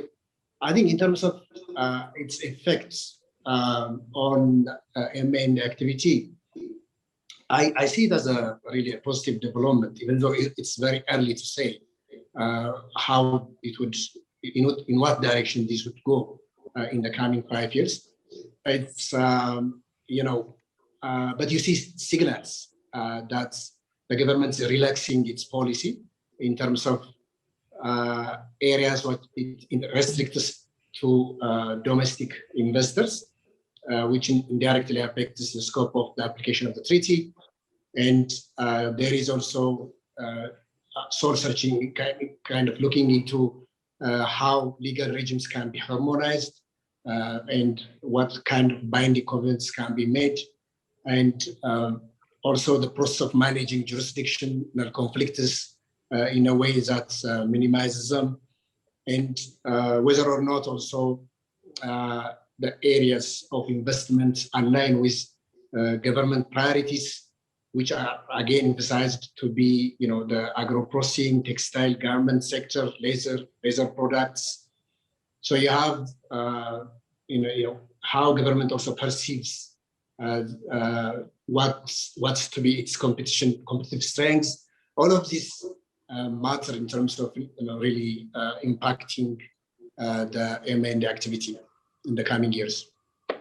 Okay, thank you, Messi. Now, just sticking on with Ethiopia, the country obviously has one of the largest, I think the second largest population in Africa, of 110 million people. So there's obviously a lot of potential with regards to the number of, the sheer number of people. Now, one of the trends we've seen in the country is the liberalization and the opening up of the country to foreign investments. I think as we've seen, for instance, with the privatization program, the telecommunication sector, I think, is a case in mind. And the government is obviously soliciting foreign investment. Should we expect that to continue, the privatization program? Are we expecting to see privatization of other sectors in the country? Or what are the key policy changes have either been implemented in the country or that we can expect to see in the future? Also, if you can comment whether there is any plans to open up, for instance, the banking and the insurance sectors? Yes, I think I answered that question with a yes. Not the last question, the banking and the finance, but the more privatization process, enhancing it, deepening it. Actually, this has started already. Now it comes into sectors which have traditionally been monopolized by the government, like the telecom sector. Otherwise, the government now has recently launched what it calls a 10-year development program, economic program. Before that, it had two, growth and transformation plans, which span 2 5-year periods. So that's basically deepened and more, enhanced at this point. Yes, initially the government actually declared that in addition to the telecom sector, it would privatize the airlines industry and power sector and the logistics as well. But I think in terms of implementation, only the telecom sector is being pursued to the best of my knowledge right now. But the policy is there. But in fact, the government is also privatizing big sugar plants currently, and also railways. It has also planned to do so with industrial parks. So you have that process ongoing, and I think it's going to intensify as we go more forward. There have been a lot of policy changes. The most important is what's reflected in the recently enacted new investment proclamation and regulation, which pretty much opened up the investment space for foreign investors, most of it. Still, there are certain areas like banking and finance, insurance, and other small-scale industries are still maintained under domestic-only regime. This ties also, with the African, the treaty we have just discussed, and it's yet to be seen how government opens up. And another big change is, the ratification of the New York Convention on recognition and enforcement of foreign arbitral awards. And recently also the parliament has approved an amended, a huge substantial amendment to the commercial code, which has been there for since 1960. And it's a major change, which has touched upon key areas, which I don't think time allows to go into that. But all of these are really changes, ongoing changes to open up the economy and bring about real impact. Okay, so obviously there is a lot happening in Ethiopia. Let me turn to you, Shamin. Now, Tanzania hasn't, it signed the Africa Treaty, but is yet to ratify the treaty.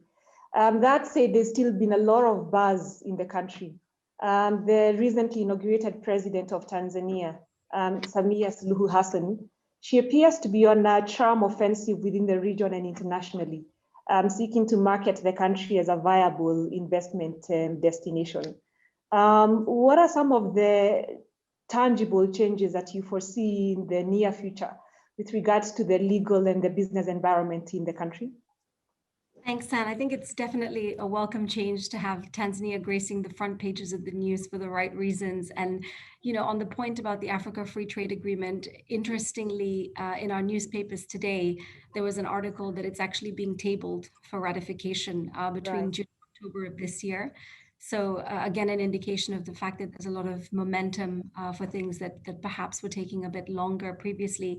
And, you know, based on the direction that President Hassan's public addresses have taken in a short period of only 2 months in office, the seed has been planted for potential amendments to the laws across a number of sectors.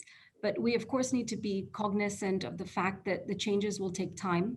I think particularly in complex and politically sensitive sectors such as natural resources, where, you know, the issues of local content leave a number of unanswered questions and objectives that need to be ironed out before any amendments will be implemented. And we've also historically seen the aftermath of legislation passed in haste in Tanzania, leaving significant gaps between, you know, theory and practice investors then struggle to bridge. So I think reasonable reform at a reasonable pace will be key this time around. And, you know, to your question about tangible changes that we foresee in the near future, I think based on the information available to us, there are 3 that I'd like to mention. The first is in respect of the Tanzania Investment Center. So we understand that the operating framework of the TIC is expected to be expanded in line with the objective to strengthen, improve the efficiency of and increase the mandate of the TIC.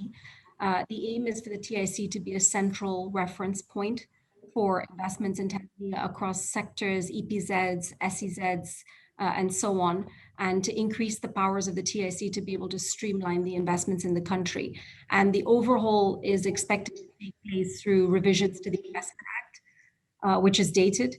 And we also understand that there's an intention to increase focus on prioritizing non-tax incentives for investors, for instance, through access to land and also through employment of expats, which are the next 2 points that I'll touch on. So in relation to investor access to land, as many of you know, there's a specific class of title known as a derivative right, which is available to foreigners that are seeking land for commercial purposes in Tanzania.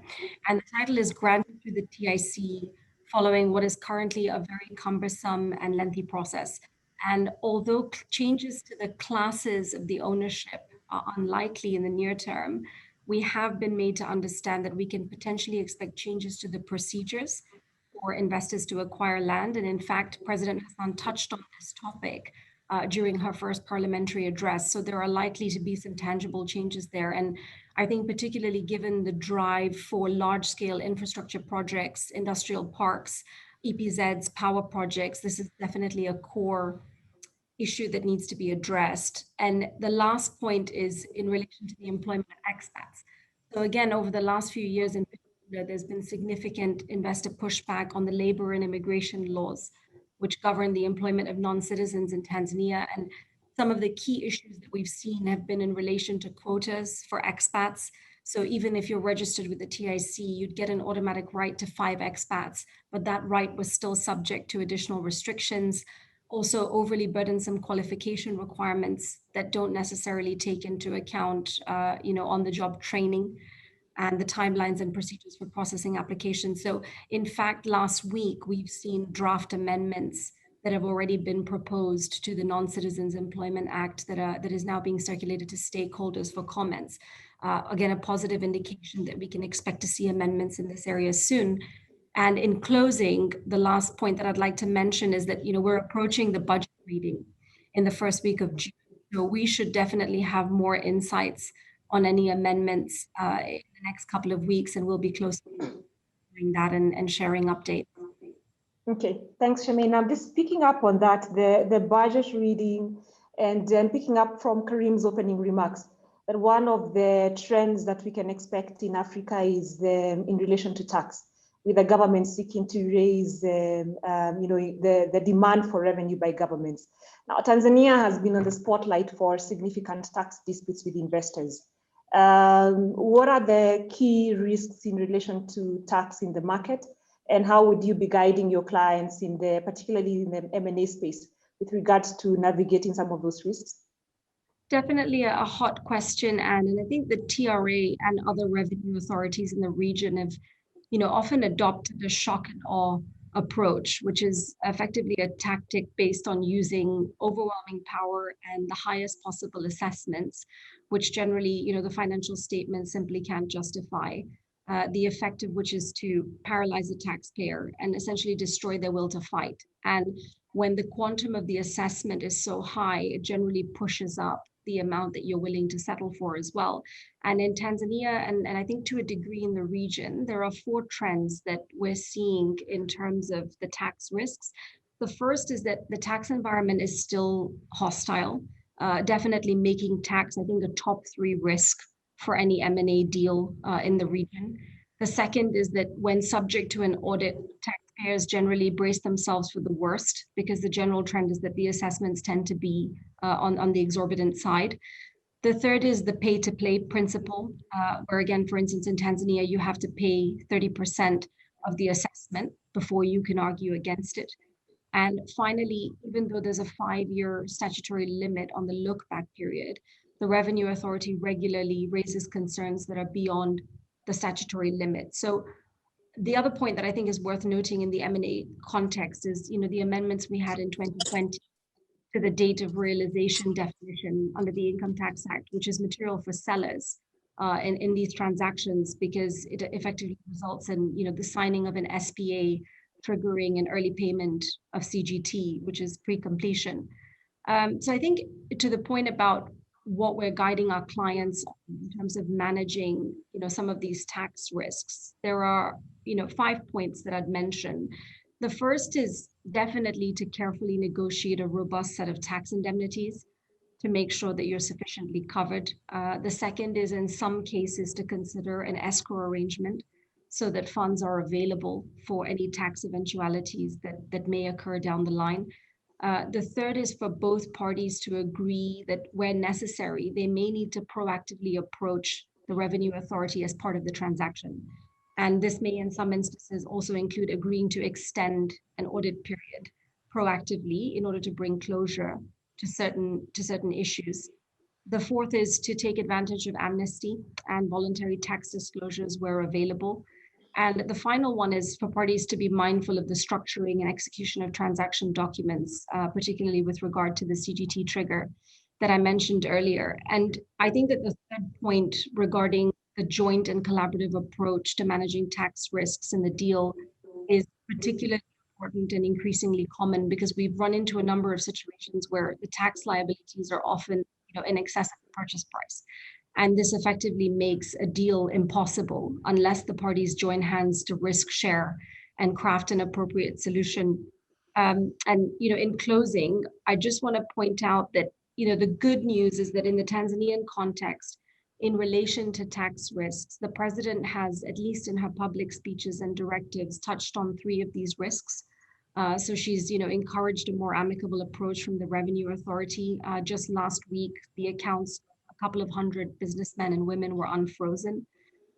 She addressed the point about the proportionality of the returns from the Revenue Authority and not using undue force, urging the TRA that in order to realize targets, not to unduly burden the private sector and the usual suspects with deep pockets, but instead work harder to widen the tax base.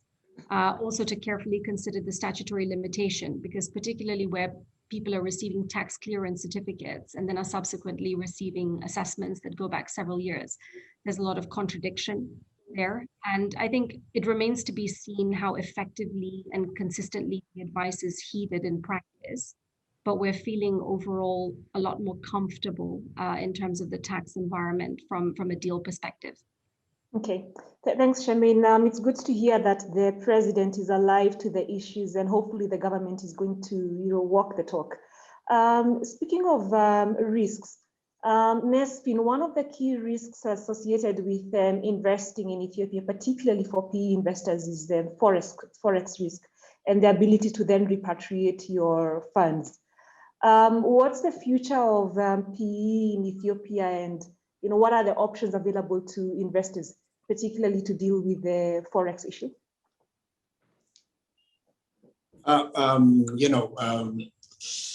This has been a problem for the country for a long time, admittedly.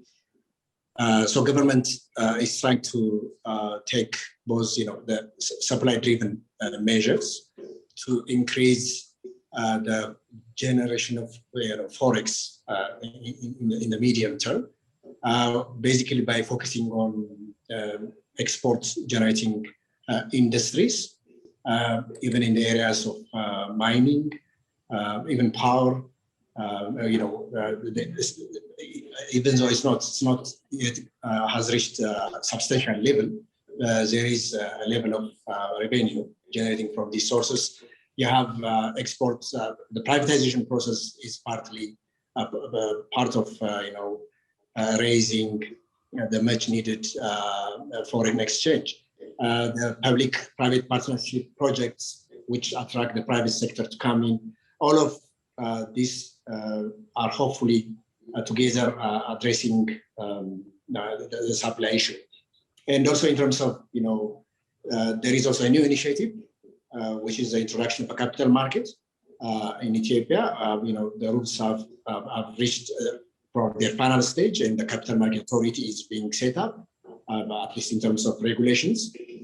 So it's probably a matter of time before the banking and finance sector would also be permitted for foreign investors to ease the burden. So you have prospectus such as this one in terms of improving the situation. Yes, there are in practice a number of ways by which PE companies try to, exit without really constrained by the forex, and some of it include, basically letting the transaction occur in offshore where there are no such restrictions. And of the reforms I've discussed also are helping. So I think in terms of forex, even the National Bank has recently also introduced regulatory reforms in terms of allowing more foreign forex remittance to be used by especially entities which generate forex and ensure inflow of forex into the country, and underlying diaspora and people who export to have more flexibility to be able to use and of course to deposit their forex in country. So all of this together would hopefully alleviate the situation. Okay, thank you, Mespin. Just before we finish, Fiona, we've talked a lot about the challenges of doing business in East Africa. Just very briefly, without going into detail, what are the two things that you think can be done to improve the business environment in East Africa? Many thanks. So really just sort of picking up on Charmaine's point on tax. That's a very sore point here. Like Karim said earlier, there's just a very heightened collection by the Revenue Authority here. There's new taxes being rolled out, not just like on data, which is like a completely, it's like a complete contradiction with, the whole boom in ICT, and considering that, maybe 30% of the economy really taps into data and the internet. But yeah, there's a aggressive approach towards collecting tax, widening the tax base. So that's a big risk. And the only way perhaps would be lobbying, investor pressure, discussions around pushing back on how some of these laws are being interpreted, or a pushback on these new taxes that are being rolled out. For instance, currently, I think there's a tax that's been, there's a tax bill that's looking at, taxing beverages, both alcoholic, non-alcoholic, VAT on clinker, which is an ingredient in cement, increasing rental tax on income, rental income, tax on rental income for individuals. So that's a bit of a sore point. Another aspect that government could possibly deal with, perhaps, is, with the regulatory landscape, the shifting regulatory landscape, just a bit more, just to take a more consultative approach before rolling out some of these laws. For instance, at the end of last year, maybe 8 to 12 regulations were passed in the telco space. Needless to say, a lot of the internet service providers, a lot of the telcos, the tower cos, data service providers are raising all of these questions, a bit of pushback on the licensing fees. In the insurance space, again, several regulations were passed that bump up minimum share capital requirement, risk-based supervision requirements, new concepts being introduced that didn't really, so it's really just about the consultative approach, the collaborative approach between public, private, just to speak up. The same way currently the Capital Markets Authority is consulting on the venture capital funds, on the PE funds.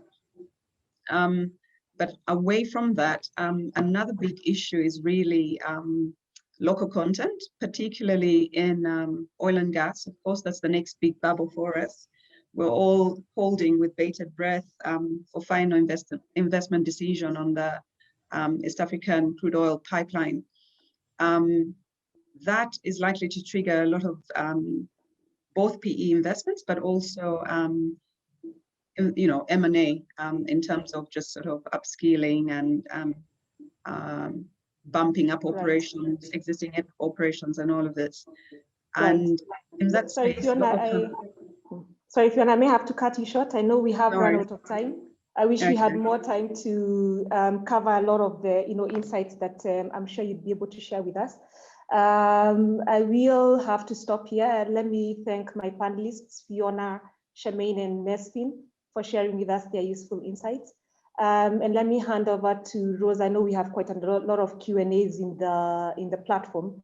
Let me hand over to my partner, Rosa, to take us through the Q&A. Thank you. Thank you very much, Anne, and a good evening to all of you. It's a real pleasure for us to be hosting you today, and for the attention that you've given us, the questions that keep flowing. It's a very interactive session in terms of the feedback that we're getting on our Q&A and our chat box. And so let me thank you all for the engagement. We have quite a number of questions, and I thank the panelists who have helped in terms of responding to some of the questions online. And because we are really out of time, I want to take just 5 minutes to pick up 1 or 2 questions, which I think would be pertinent given the discussions we've already had. So I have a question for Karim in terms of the economic outlook, and then I have a question for George. So if the two could prepare for that, for those questions. So Karim, we had an interesting question from Nicholas Mwangia, and he said, how has the COVID-19 pandemic affected the reliability and safety of the fixed income segments, particularly in terms of the ability of African countries to meet their foreign debt payment obligations and their ability to borrow externally at favorable rates? And his question is it still safe for retail banks and international lenders to lend to governments which were considered reliable borrowers in a pre-COVID period? And this is an interesting question given the circumstances that we found a number of African governments in. Karim, would you give us your perspective on this?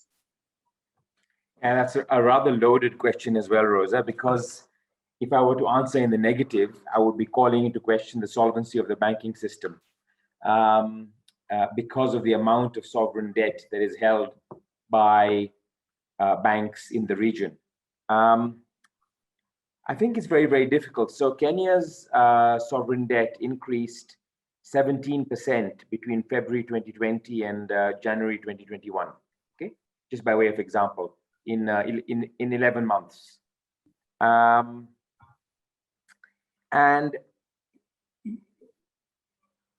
Clement will tell you that when a corporate defaults, it's called a default, right? And then there are consequences of a default.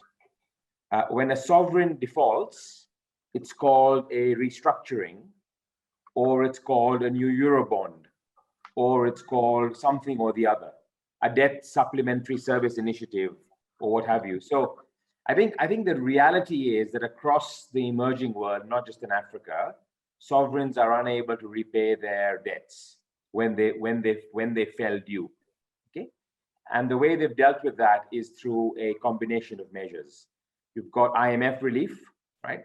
Many countries have got large IMF relief, including the SDR drawing rights from the IMF.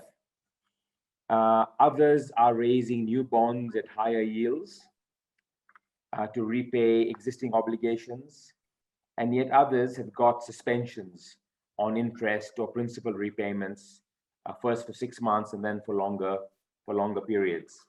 So I think that the picture is very complicated. You already have, for example, in Zambia, formally a default. Okay, that's not even a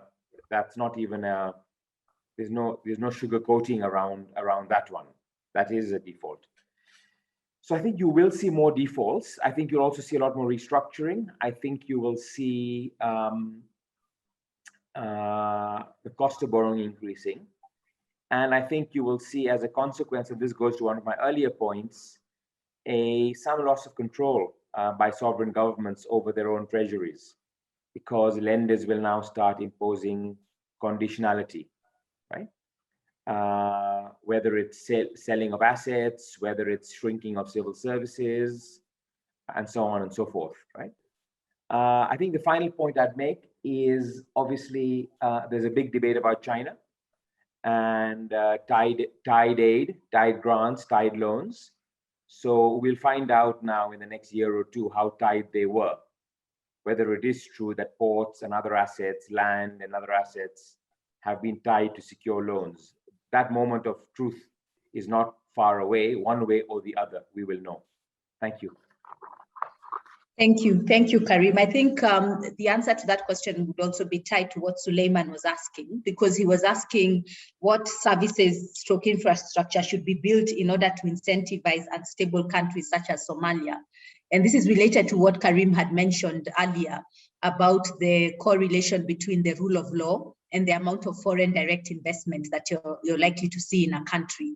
So I'm not sure, Suleiman, that it would really be around what kind of infrastructure can be built or services that can be built to make the outlook on Somalia and other unstable countries better. But perhaps the place to look at is on the rule of law. George, if I could ask you to come in at this moment, I have 2 or 3 more questions. I'm very intent on us finishing at 5:15. So in 5 minutes time, we should be able to wrap up. And I thank you for your patience so far. But George, I want to ask you, the most recent comparable shock to COVID is actually what we had in the global financial crisis that happened in the year 2007, 2008. And what actually happened there is that the actual peak of exposures and losses for banks in that crisis actually happened 2 to 3 years after. So whilst we had the COVID shock last year, continuing this year, and given the macroeconomic outlook for the region, what do you think investors should consider in terms of the risks they're likely to face, particularly when thinking through what shocks will come in the next 2 to 3 years, so that it's not going to be business as usual for quite some time? George, I don't know what your perspective on that is.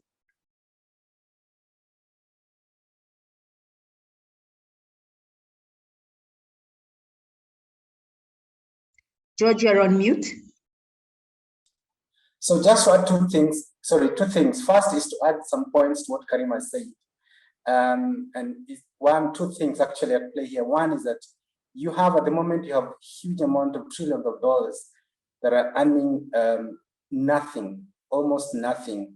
We actually have about $7 trillion earning negative in dollar terms. So you have that on the supply side. You have a huge amount of dollars that are chasing yields that are still likely to come to sub-Saharan Africa. On the second side is that the lenders lend on the basis that there's a future promise of repayments, and this promise is taken over by the taxpayers. So they know that taxpayers will be there, there will be new taxpayers born, and even if the debts are rescheduled or suspended, that eventually these debts will be paid. So I think we'll still see a lot of dollars coming to sub-Saharan Africa at sub-6, sub-7% rate at the moment. So I don't see any stress on that side. So I think African governments will still be able to access dollars on the international debt markets.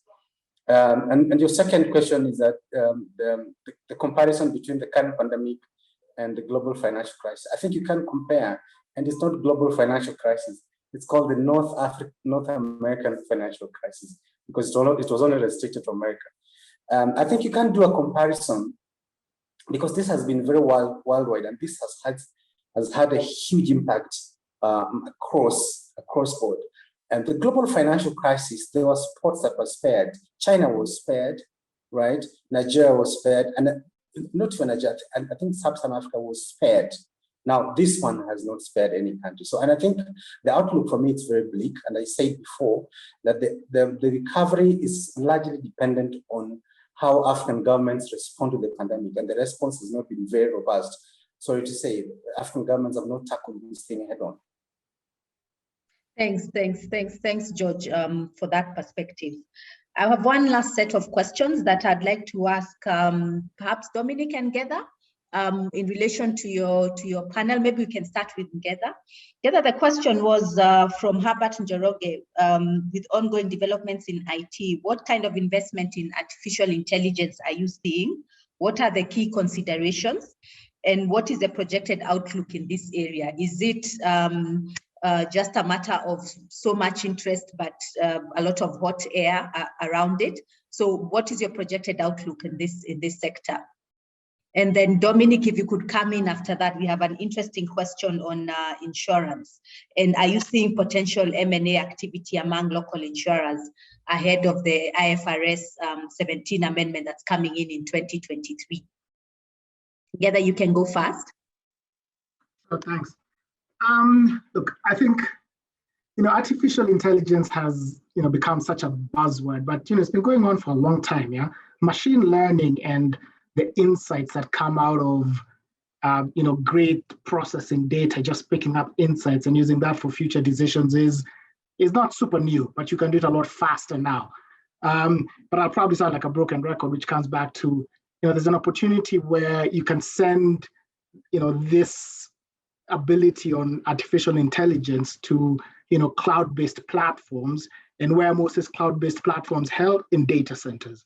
So look, I think it's everyone's picked up on it now, and they're using it for much better insights. And so it's mainstream, yeah. So we should expect a lot more of it in the trends we discuss. And for us, I think it's going to be a big boon on where we make our money. Thanks, Getha. Dominic? Thanks, Rosa. So I've got about 5 seconds. So in brief, yes, the answer is yes. We're seeing a lot of interest. It starts at the lower level. Companies like Karim mentioned, a company called Lamy, who's trying to provide insurance products to the uninsured and growing extremely fast. And then all the way up to the top end, where we're seeing a lot of interest from global multinational insurance firms coming in and buying up local players and trying to consolidate those insurance plays across one or more jurisdictions on the continent. Thanks, Dominic, and thank you, Bobotieno, for your question on ESG. ESGs and how they affect local companies. It's not something that you can really ignore, and local companies have to catch up with the developed jurisdictions just in terms of this area. Iwat Salins, you asked a question about how seriously players are looking at exits via capital markets, given that liquidity is good for well-run and governed companies. I think in terms of a regional outlook, stock markets are different places and different stages in their growth and in their development. And so it really just does depend on which stock market you're looking at, which industry. Otherwise, I would agree with you that it can be a good exit. Unfortunately, not as well utilized as it could be. So I know we had a lot of questions, but unfortunately, we completely ran out of time. And I would like to just take this opportunity to thank all the people who've been with us. At some point, we had about north of 300 people, about 400 people on listening to us. And so thank you so much for your patience. Thank you for your engagement. I also want to thank Legal 500 for partnering with us on this. All the panelists, particularly those of you who are our clients and partners, thank you so much for your commitment and the time that you put in to prepare, and also the insights and experience that you've shared with us. I also want to thank all our ALN partners from Tanzania, from Uganda, from Ethiopia for joining us and partnering with the partners in ALN Kenya. This was indeed an ALN forum. And so thank you to all my partners who are moderators on this. There's been a whole team behind this beauty. There's been our IT team and our business development team, both at ALN and at Legal 500. You've done a fantastic job. And so let me thank you for that. And just to say that there's a lot of room for growth. The pandemic is the pandemic, and that's a reality that we need to live with. But we don't think that this puts a dampen on the prospects of M&A in Africa or indeed in East Africa. And so I guess our last words to you is go out, grow, expand, and do M&A. Thank you and God bless you. And hi everyone, great to be here. If I may just add very quickly from the Legal 500, a number of people have asked whether we'll be able to share the video recording of this. Of course we will. It will be on our website. So if you visit the Legal 500's events page or Google the name of this webinar, it should be up there within the next couple of days. From our perspective, a huge thank you to you in the audience, and of course, a huge thank you to ALN. Thank you very much. And of course, ALN's guests. Wonderful presentations. Thank you.